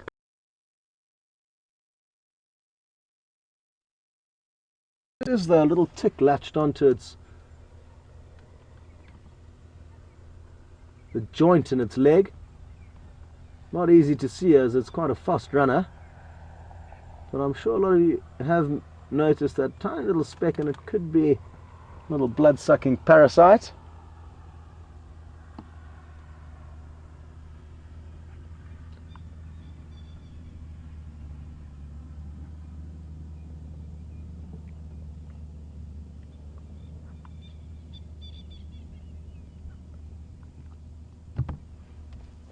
Wonderful, there's the happy couple.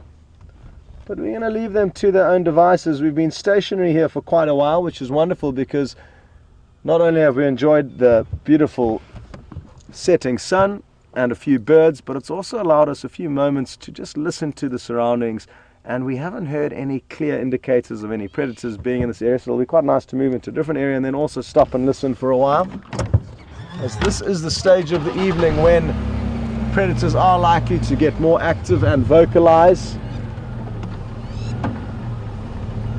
And hopefully we'll be able to hear the rasping call of a leopard, which may help us fine-tune our search for them.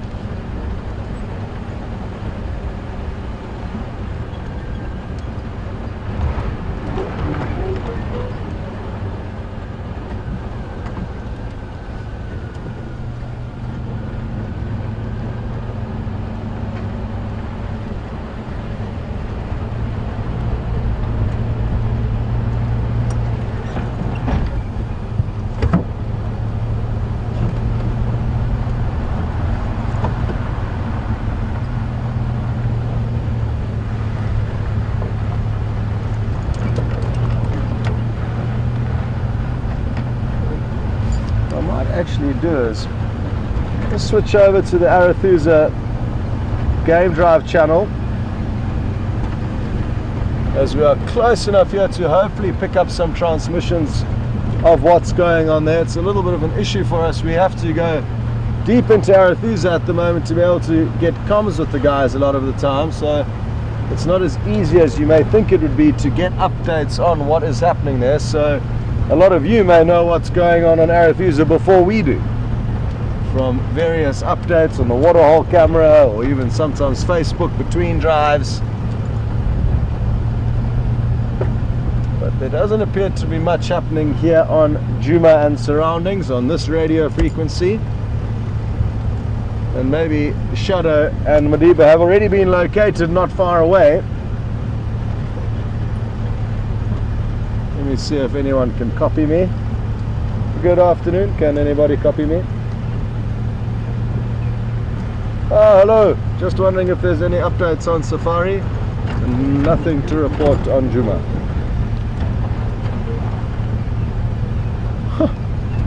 Okay, copy, thanks. Any sign of Shadow and Madiba? Okay, copy, thanks. Also no sign of them yet.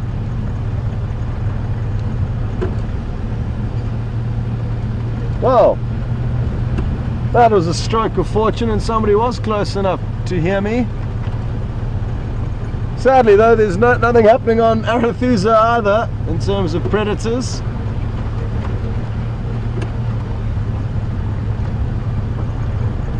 And he also mentioned that there was no clear sign of Shadow and Madiba being across there, which means they maybe are here.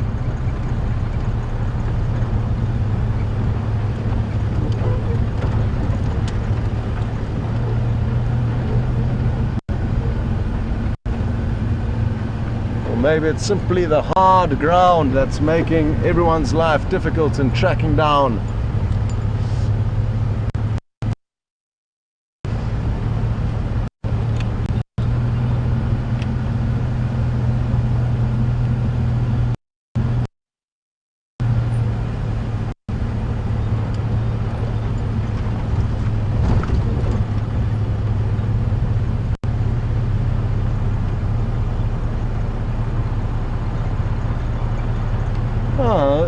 This is quite interesting. Julia and Diana have mentioned that they cannot find the Senegal lapwing in their bird books. It could have been a Senegal plover before. A lot of the larger plovers were changed to lapwings. It used to be the blacksmith plover, the crowned plover, the Senegal plover. Then they all became lapwings.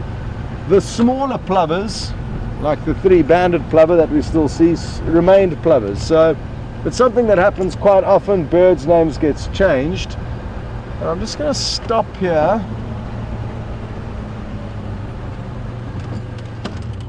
and have a quick look in the book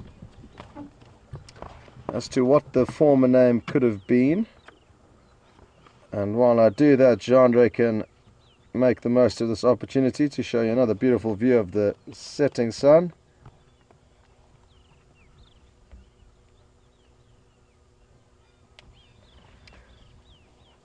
Its other name was the lesser black-winged plover.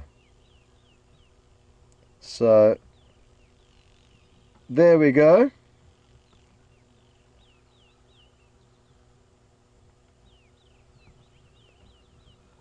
So the lesser black-winged plover may be the name that you find in your books.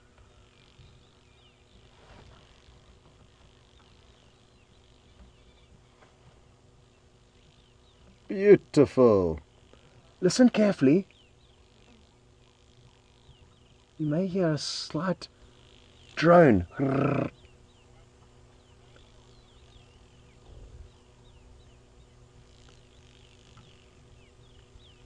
I hope you can hear it. It's very faint. And it's the loud drone of a spider hunting wasp.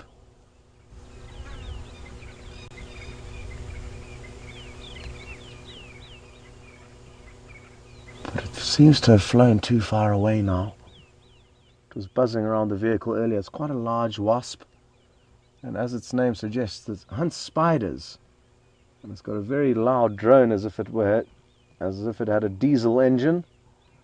And literally the day after those first rains, I heard my first one, and more have become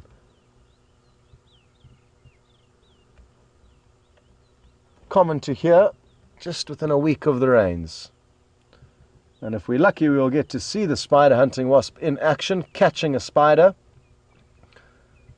And what they'll do is they'll bury the spider in a burrow in the ground within which they lay their egg. They lay their egg in the spider, so that when their young hatches, it's got a nice larder of food to feed on. Beautiful! I hope you enjoyed that little sunset view, and at least we got the old name of the Senegal lapwing, the lesser black-winged plover. I'm just going to take this opportunity to put on another layer, as it's getting a little bit nippy. Apologies, I should have done this earlier.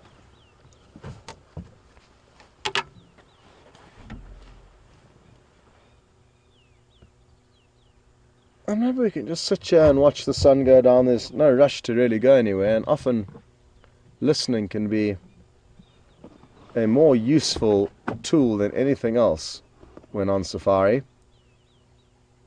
because you can hear much further than you can see.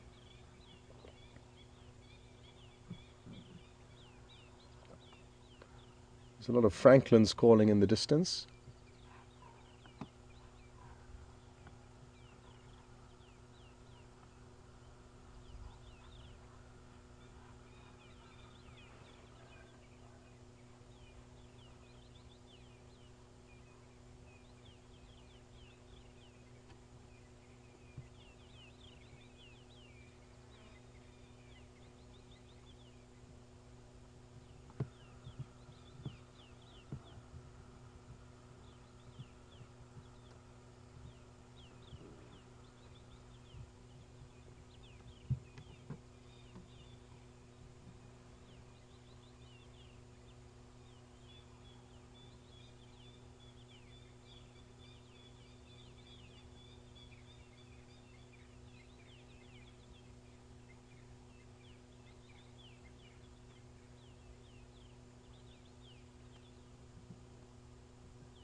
Okay, well, the bird song seems to have dissipated for the time being, so we will venture forth. Sadly, no rasping call of a leopard or alarm calls that we can race off to. That's always very exciting.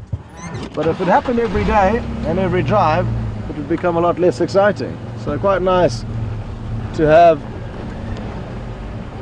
a variation on our safaris. And if it is your first time joining, I can assure you each safari is a different one. Some are high paced, high intensity, others are a little bit more slow and relaxing. This has been a slow and peaceful drive, or at least I've thought so. Not too much chaos.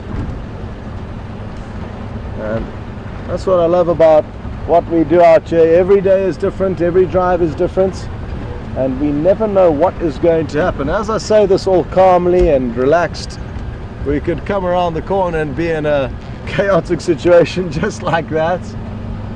And it's important to remember, especially if you are joining for the first time,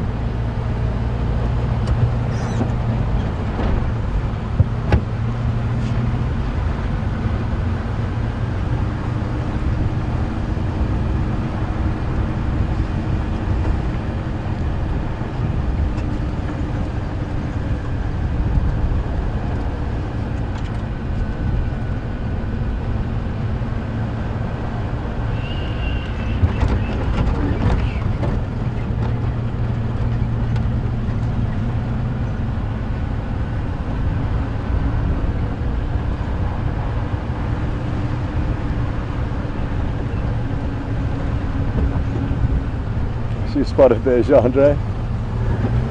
I just saw Jeandre bending over, looking very intently off to the left. So I'm just going to slow down for him to get a closer view of whatever it is he thinks he saw. The power of the mind can be incredible, and he's just shook his head now, saying he must have seen a stump, I'm guessing. But when you are wanting to find an animal, your brain can turn the most random of objects into whatever it is you're hoping to find.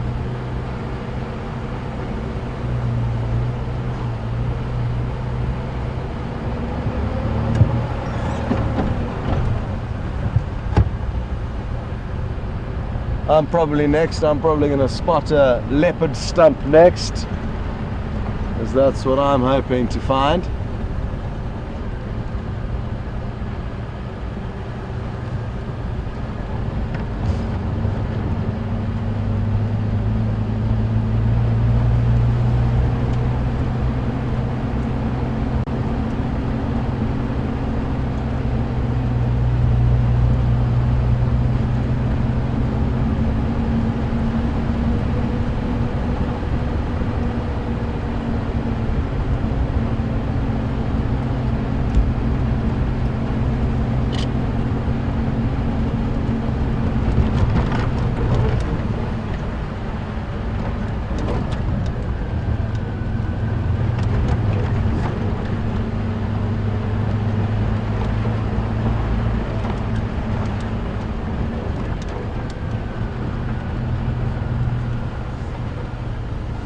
Well, before I put my jersey on, Jennifer from Missouri and I think a few others noticed the small hole in the back of my shirt, and were wondering if I got caught up in a thorn tree this morning. It actually wasn't this morning. It was quite a while back that I thought I got strung up in a buffalo thorn when that shirt tore. So it's not a recent tear. Look at these impala jumping for joy. Wonderful. And if I was an impala, I would also be jumping for joy after having dry food and not much of it for many months. Now there's a new lease on life. The glimpse that you got of that kind of, I'm trying to think of the right way to describe that running style. It's almost like a seesawing lope from their front legs onto their back legs and vice versa. But they often do that same running style when they've been chased by wild dogs.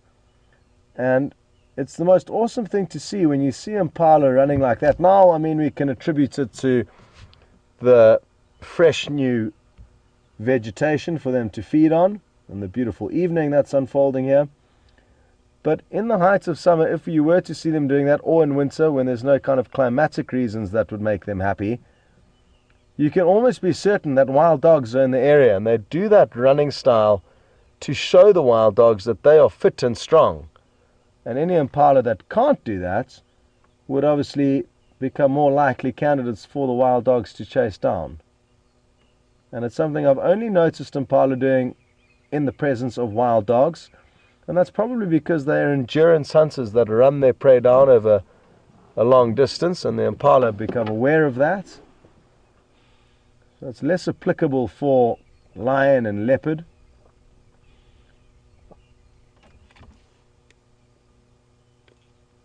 And hopefully the wild dog packs that used to roam around you will come back fairly soon.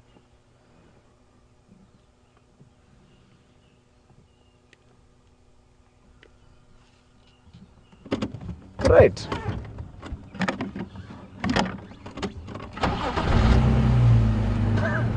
Bless you, Jeandre.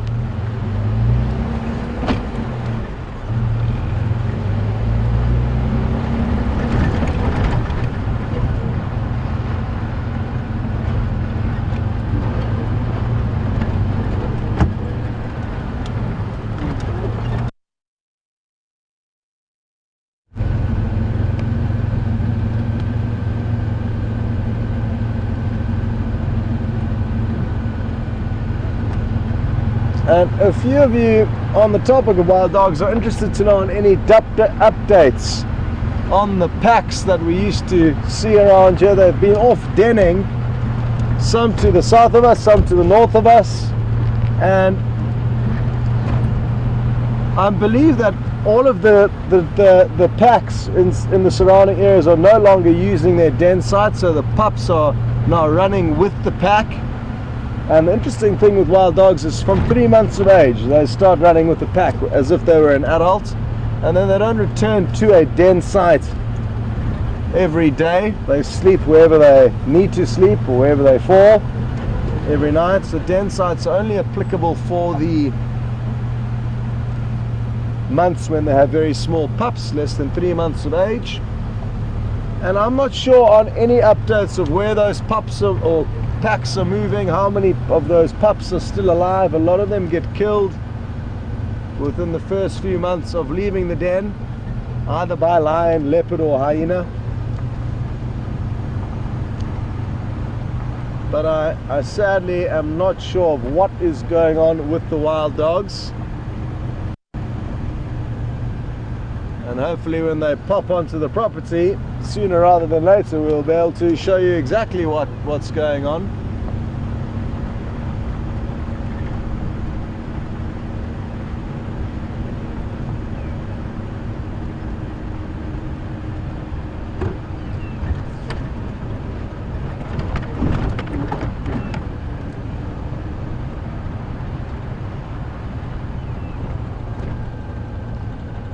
Oh, well, we've just had a wonderful idea through from Matthew. Good to have you on board, Matty.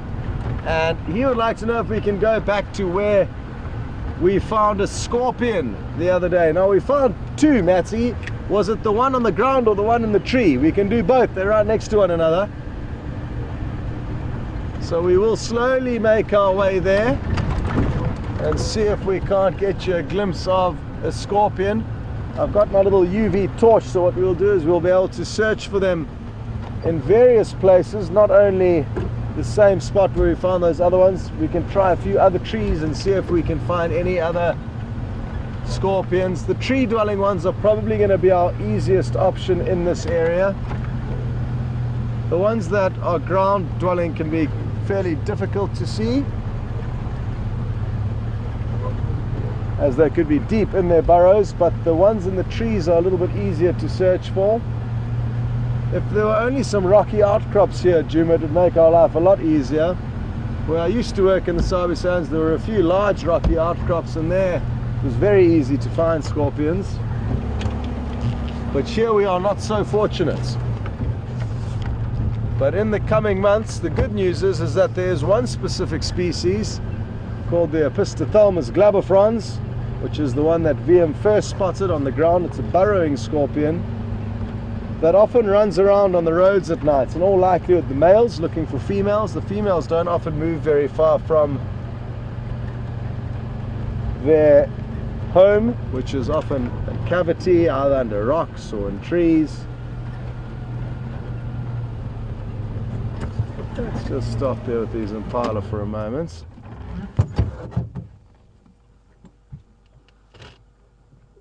A few of them are listening very intently ahead of them.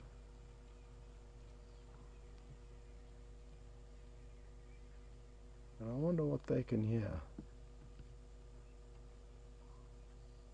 It pays to be very cautious out here, so at this time of the evening, as light begins to fade, they'll increase their alert. I just wanted to stop and make sure they weren't listening to any potential alarm calls that could have been further afield.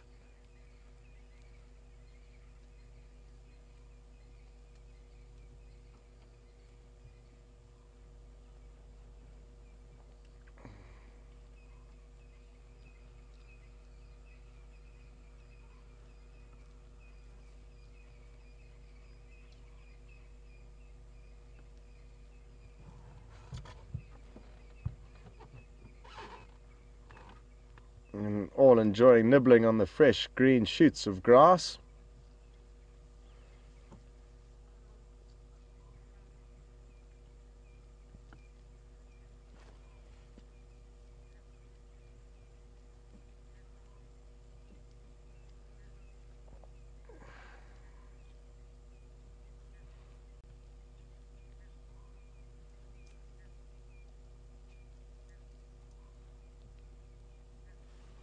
If we take a little look behind where these impala are feeding, there's a very thick clump of long grass and vegetation,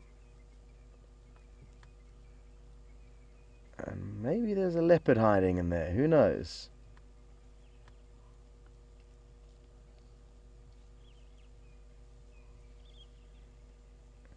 Often people make the false assumption that they arrive in an area and the animals are relaxed, the prey animals are relaxed, and therefore people assume that there's no predator there.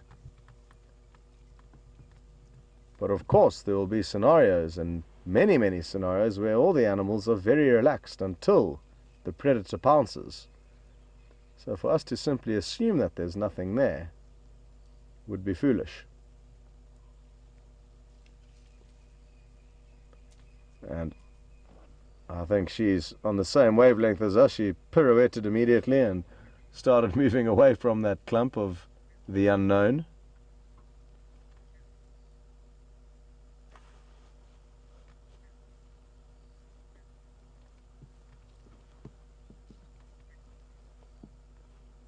Okay, well, thanks very much, Matthew, for confirming that you would like to see the scorpion that was in the hole in the ground.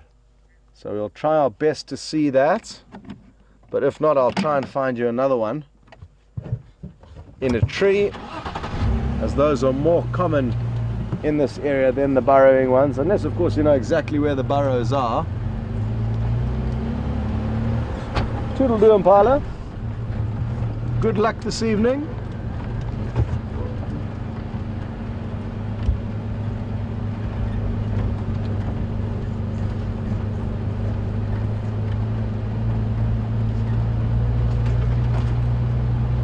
The road we're taking now is called Power Lines Road, and you'll notice there are some power lines that run along it.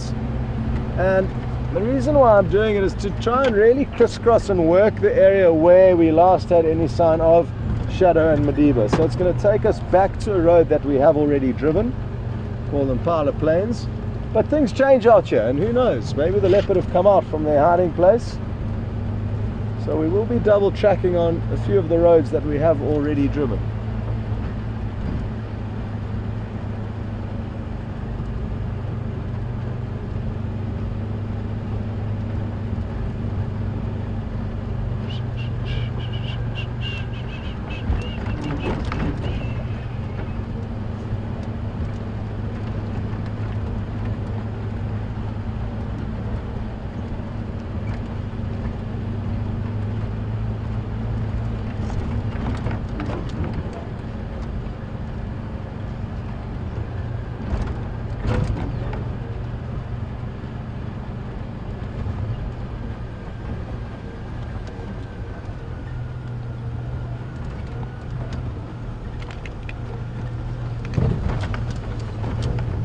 Well, happy to hear the thought of scorpions sparked up some discussion amongst you, and Joyce in New Hampshire would like to know how many different types of scorpions do we get here, and are they all poisonous? And Joyce, the exact amounts of scorpions in South Africa I'm not too sure of, but I would hazard a guess that there's probably close to 100 different types of scorpions that we get here, quite easily that many. Some that live under rocks, some that burrow into the sand, some that live in trees, and none of them are poisonous, but all of them are venomous. And it's a frequently made mistake. Poison needs to be ingested and venom is injected. So if you drink the venom of a snake, unless you've got a cut in your mouth, it will not poison you. However, if it is injected or envenomated into your bloodstream, that's a very different story. Scorpions degrees of venom, and the best way to distinguish between highly venomous and not highly venomous scorpions is by looking at their pincers. If their pincers are very big, like that of a crab or a lobster, that means that most of the danger is coming from the front end, not the tail where the sting is. So those ones are going to be more friendly. Whereas the ones with very, very thin pincers that are actually hard to even see that they are pincers, they just look like legs, they're tiny little thin sticks. that can open and close, but not bulbous like that of a crab or a lobster. Those are the ones that you need to be careful of, and often the ones with very small pincers have got a very large tail, and often the ones with the very large pincers have got a very small tail. So there's usually a direct change between pincer and tail. Change is the wrong word, I can't think of the right word, but you know what I mean.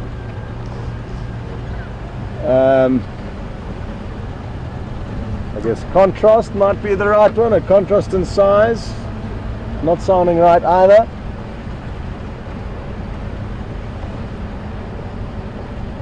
But I've been stung by a number of the scorpions in this area. None of them have been too painful.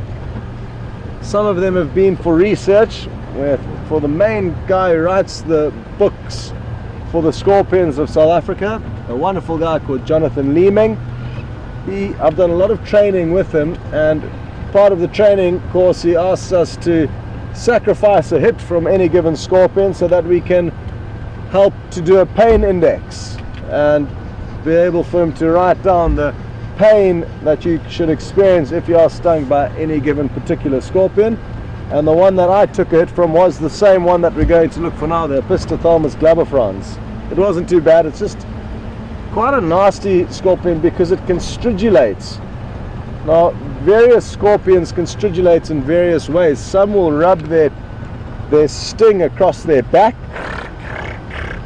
making a rubbing noise, and others can actually stridulate their mouth parts, so rub their chelicerae together, their mouth parts, to make a horrible hissing noise. And we'll be able to show you this hissing noise when we do find one of these scorpions out on the roads one night.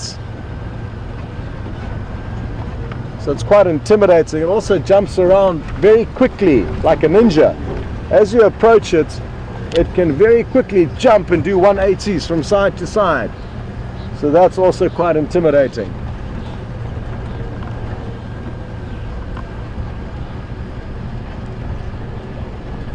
Although I must say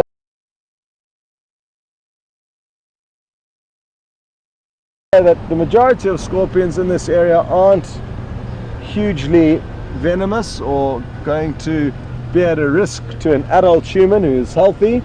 Very small children and very old people who may be weak may have a problem with certain scorpions, but very few in South Africa are going to cause trouble for us as humans. Although the one that will is called the Parabuthus, the hairy thick-tailed scorpion. It's the only scorpion that's got a common name in South Africa because it is the most dangerous.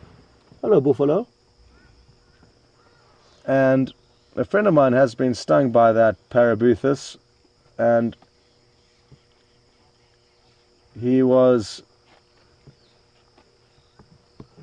admitted to hospital and still shaky a week afterwards. And he said it was the most painful thing he's ever experienced in his life. He got stung on his foot. He was wearing slip-slops or flip-flops, anyway, sandals, I guess, open shoes, and he got stung on the foot, and he said he could feel the pain creeping up his one leg, and by the time it got to his crotch, that's when the tears started flowing. And it's also when he bit down hard onto a wooden spoon, as that was the only thing that he could do to help try and relieve his pain and emotions. So there was a very chewed up wooden spoon by the time he got to hospital, which was about 2.5 hours away. So there is one that is incredibly painful if you are stung by it. And if a little kid or a very old person who is weak got stung by that same scorpion, it could possibly be fatal.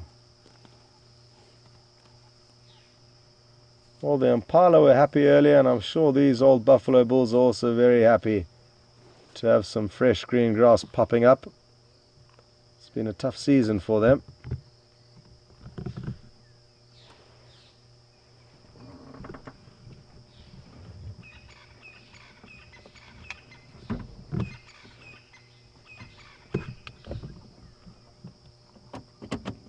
Okay, well, we're going to carry on as the light is beginning to fade, and we're not going to shine it on these old boys. Typically, we try and avoid shining lights on any of the herbivores and only shine on the nocturnal animals, or usually predators. And that's so that we don't leave them blinded and helpless, even though we are 99% certain there are no lion in the area that are going to ambush these buffalo. It's just good etiquette and practice, I think, to not blind those animals who will naturally be very frightened if you take the light off them and then can't see anything, or even not take the lights off them, they immediately can't see anything. Just like when we walk out of a dark room out into the bright sunlight, it takes us a while to readjust.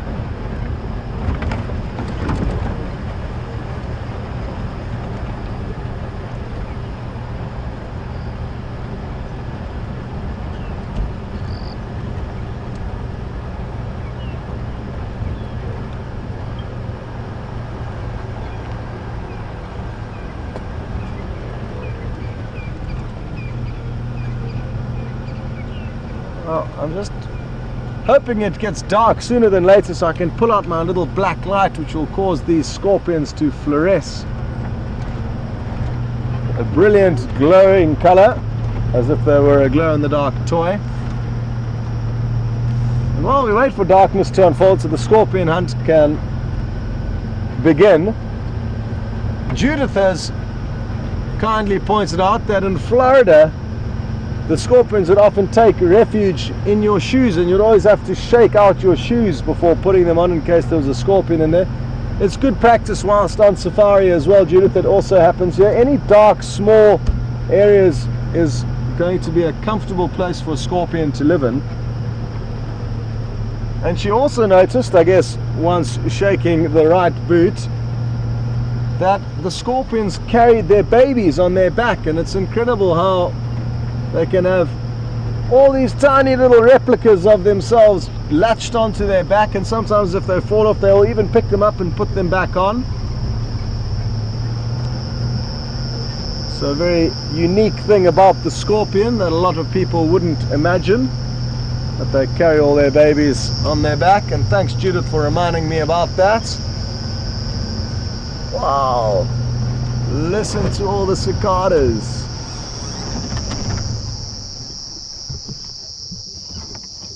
Absolutely incredible. It'll be a small miracle if we manage to find one. I'm guessing they're all in this marula tree.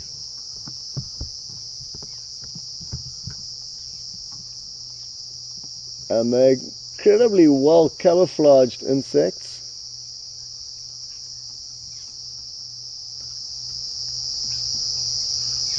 And isn't it remarkable how much noise these tiny insects can make?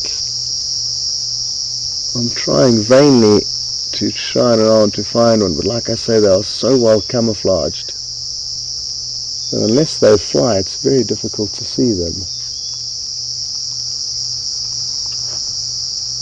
And this is also another sound that has only started since the first rains. Before that they were silent. You get a variety of different kinds of cicadas. I'm not sure exactly which one this might be, but various shapes and sizes and calls.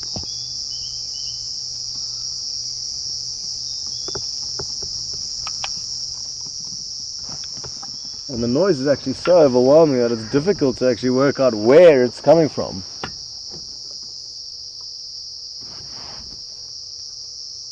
Good. Well, it sounds like they're having a good time, so we'll leave them to it.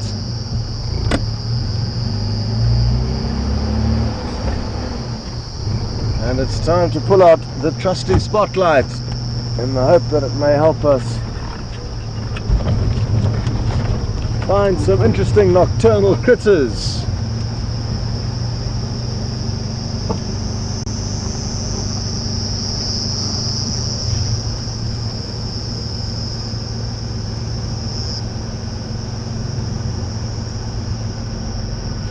And Matthew, we are about 2 minutes away from the scorpion burrow, so don't go anywhere.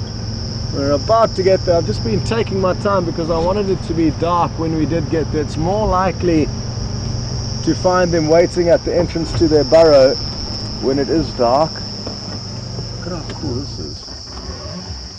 This isn't something we get to show you very often.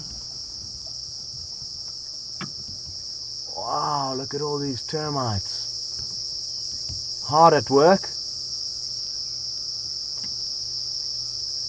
And there's a combination of soldiers who are out here, who've got the very big mandibles, or fangs you could almost say, and there's smaller ones that lack those very big fangs that are the workers.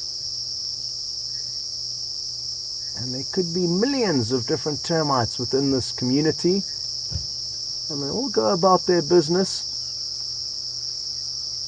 working hard to make sure the colony is doing well. And there will be one queen, one very big fat grub, who is the queen, and she's basically immobile in a central chamber, and she gets room service, and her eggs get carried out of her room on a daily basis. She can lay up to 30,000 eggs a day, and those eggs get looked after elsewhere in a nursery. But all the few that we can see here are all working just for one queen.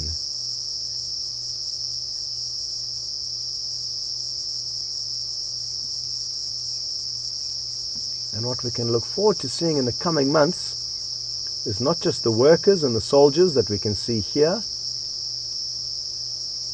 but the reproductive termites, which are winged. They've got 2 sets of wings, so 4 wings, and they will fly out probably after the next rains, I'm guessing. It's usually after the first kind of rainfall that the reproductive termites start to fly out, and they'll pair up wherever they land and start a colony of their own, most of which won't succeed, but some will.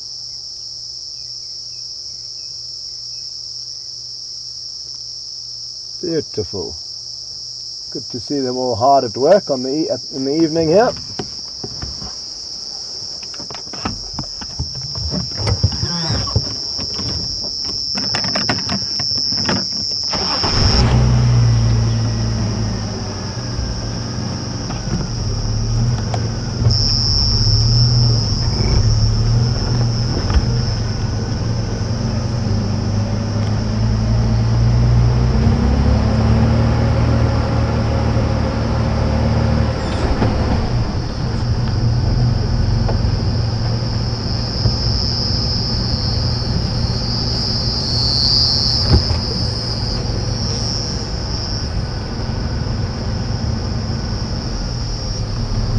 Well, Judith mentioned a bit earlier that it's worth checking your boots if you're in Florida for scorpions, and I suggest doing the same whilst out on safari.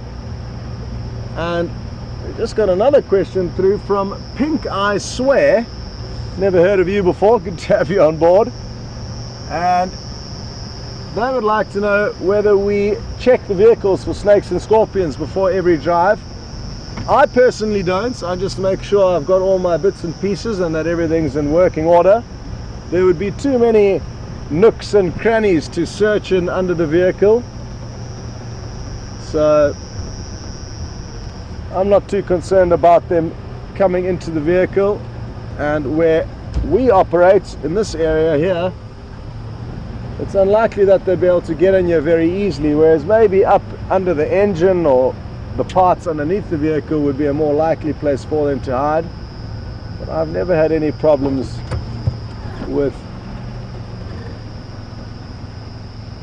snakes or scorpions in the vehicle. It will be interesting to ask the other presenters though.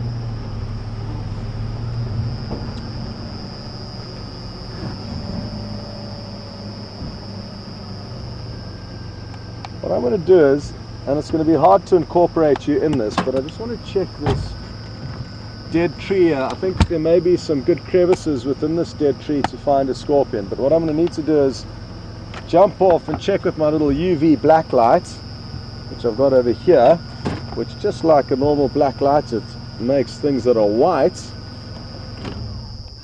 glow in the dark. So my book, which is white, you can see it's glowing now. And what's interesting is that the scorpions, which can be black or brown in this area, will glow very brightly if we find one. So let me just see if there is one here. And if we don't find one, then we'll continue to Maddie's burrow.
Well, evidently my scorpion radar is a bit rusty,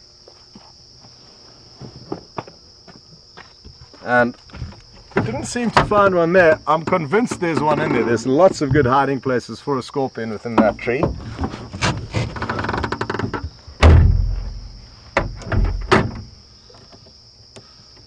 I couldn't seem to see anything.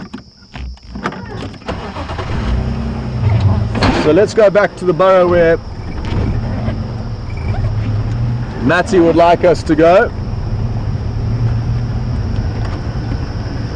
And it was a scorpion that was probably doing some housekeeping after the rains, clearing out its burrow, and VM miraculously spotted it on the ground. How, I'm not sure. So we know exactly where the burrow is.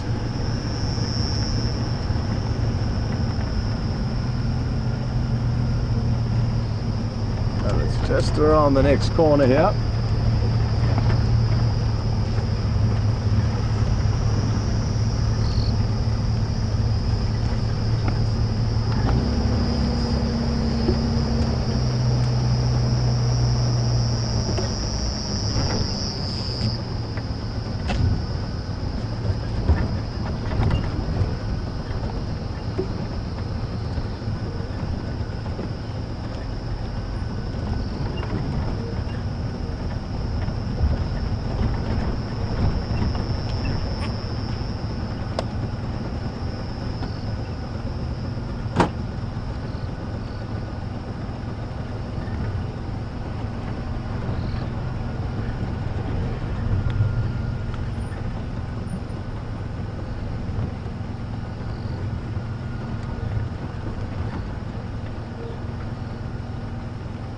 Just going to concentrate here because the burrow is somewhere here. Oh. We're in luck.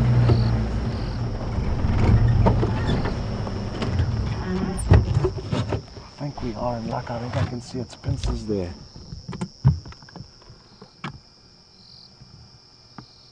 The angle is going to be critical.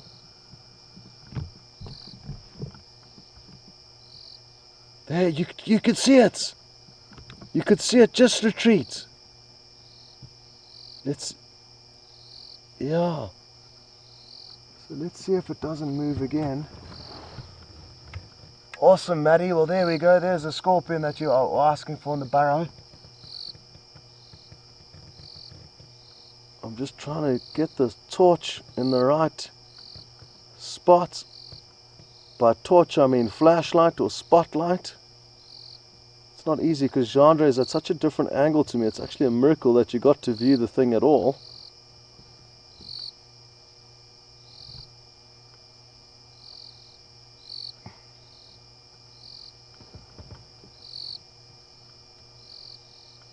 Now, I wonder if it's going to come out again. got a very brief glimpse of it there.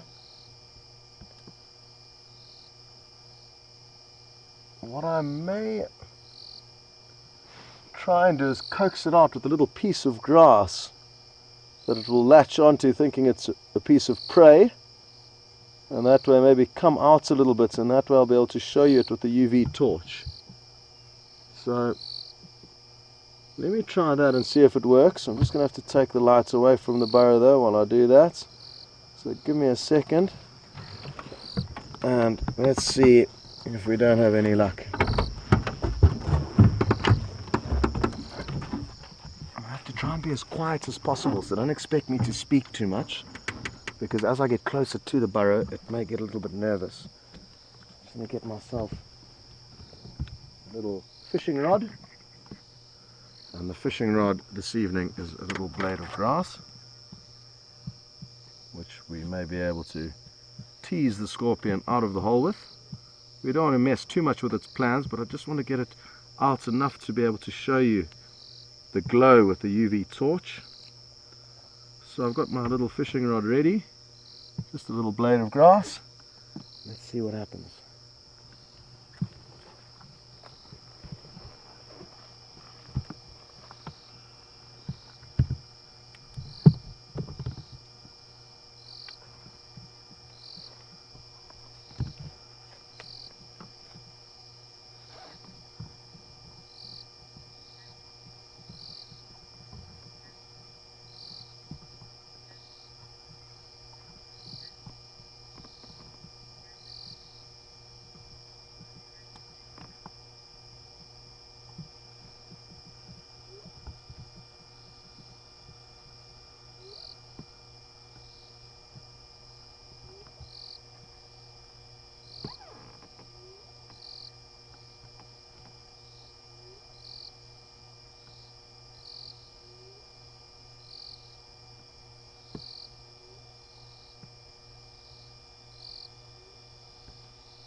He's not interested, so I don't want to force him too much and ruin his evening, but at least we tried. What I might just do is just check the cracks of this tree, see if we can't find you another one. Otherwise we're just going to have to be patient and wait to find a scorpion out in the road to show you with the UV torch. It will be the best time to do it, and rather than harassing the only scorpion whose home we know, we will leave him alone and try another day. He didn't seem too interested in my fishing techniques, but sometimes they latch on to whatever you place into the hole and they kind of hold on to it thinking it's a piece of prey. You may have heard the whooping of a hyena. Whoop. Very softly, not very close by.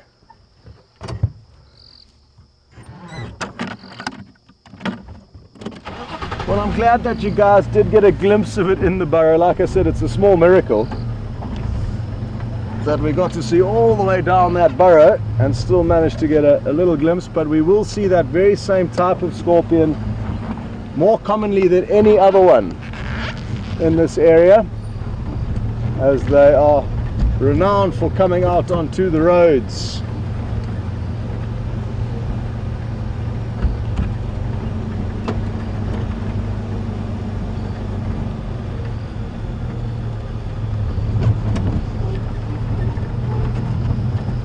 It's just a duiker lying down in the grass, but I just want to make sure. Yeah. Duikers can look extremely predator-like after dark. It's a very small antelope that we've got a few fleeting glimpses of earlier.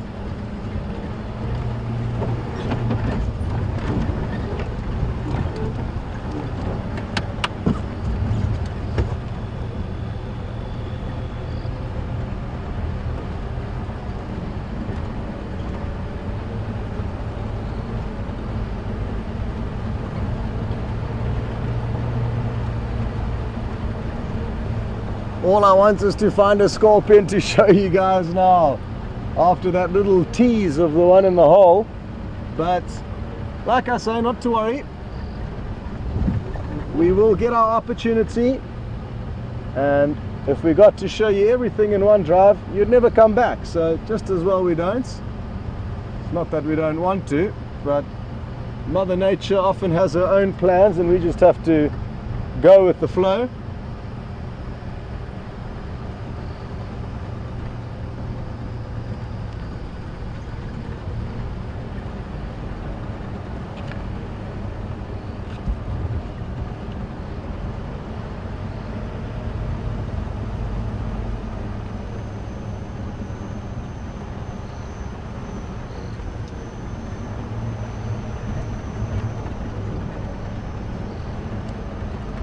Oh, I wonder what bug's on my ear. Let's try and turn around and show you guys. What does it look like, Jean-Ray? Just tilt your head up, I can't see. No, I can't see. Feels quite big. Can't see your ear.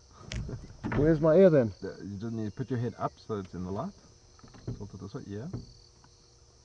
I just feel something big crawling around on my ear. I'm just going to try and move forward so it's easier for Jean-Ray to focus. Turn your head towards the camera. Yeah. It's trying to go in my... Oh, there it goes. Okay, it's out. What does it look like? It looks like a Christmas beachling. Okay. Come on. Well, I can't seem to find it, but I hope you guys got a view of whatever it was. Just want to make sure I don't sit on it. That was a pleasant surprise. Thankfully with the earpiece in, it couldn't climb into my ear, otherwise I probably would have panicked. But it was trying. It was trying its best. And it looked like a beetle of sorts to Jean-Ray. Anyway, there will be many more bugs and insects flying into our faces, which is bound to amuse you.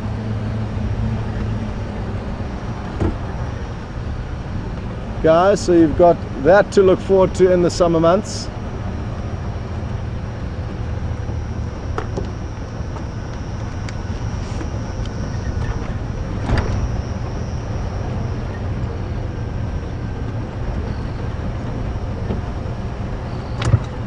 Oh,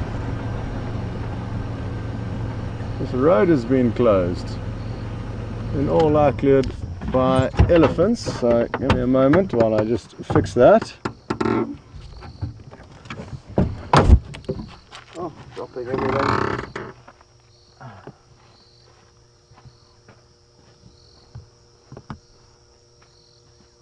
Oh, I think I may have bitten off more than I can chew here.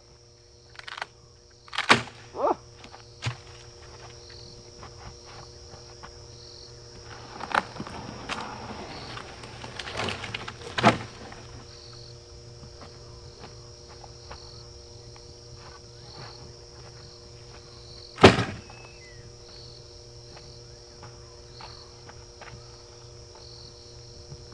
What I'm going to do is, because it is a dead tree that's fallen down, there may be some scorpions that were living in it. So let's use this opportunity to make sure there aren't any in here.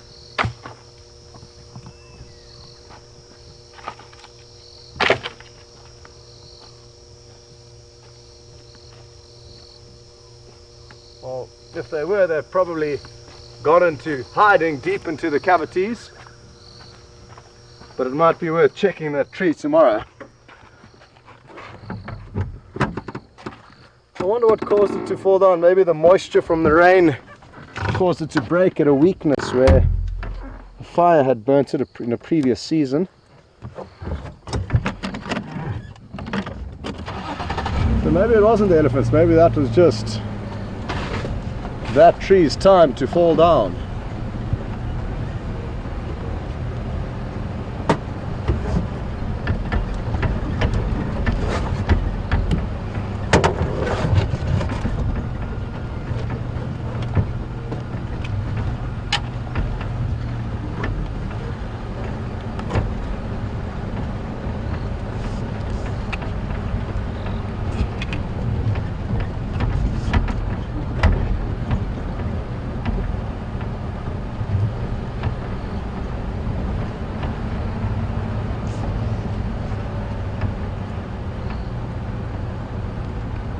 Well, the show must be drawing to a close. I hope you've all enjoyed yourself. I certainly have. It's been a very pleasant afternoon out here.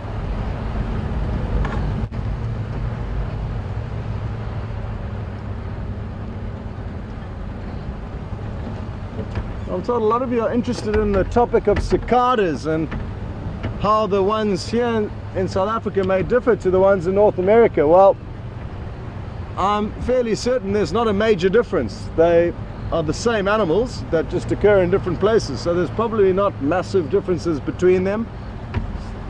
But I mean, even in the South African species, there's many different shapes and sizes, but they all have the same general form and have the same loud noise-making capabilities. But I'm not too sure of any major differences between the ones we get here and the ones you may find there. Like I said, I don't presume there to be anything too major to read into there.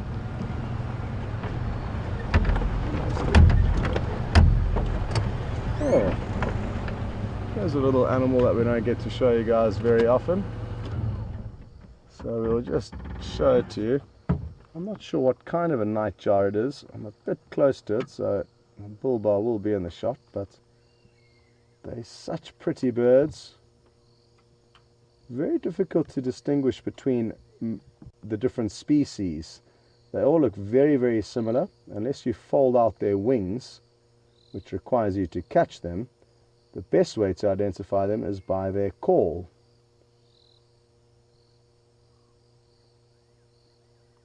Now, one that we do have around here at the moment is called the fiery neck nightjar. Is kind of roughly how their call rings out. So I'm guessing that's most likely what this one is. And it's just flown off to catch an insect. They sit on the ground and wait, and with their very big eyes that you would have noticed, they can pick up a lot of light, and they've got little bristles around their beak that help funnel the insects into their mouth. Well, I'm happy that swipes to get you flying animals or jumping animals. Thanks again for following, and I look forward to the next safari with all of you.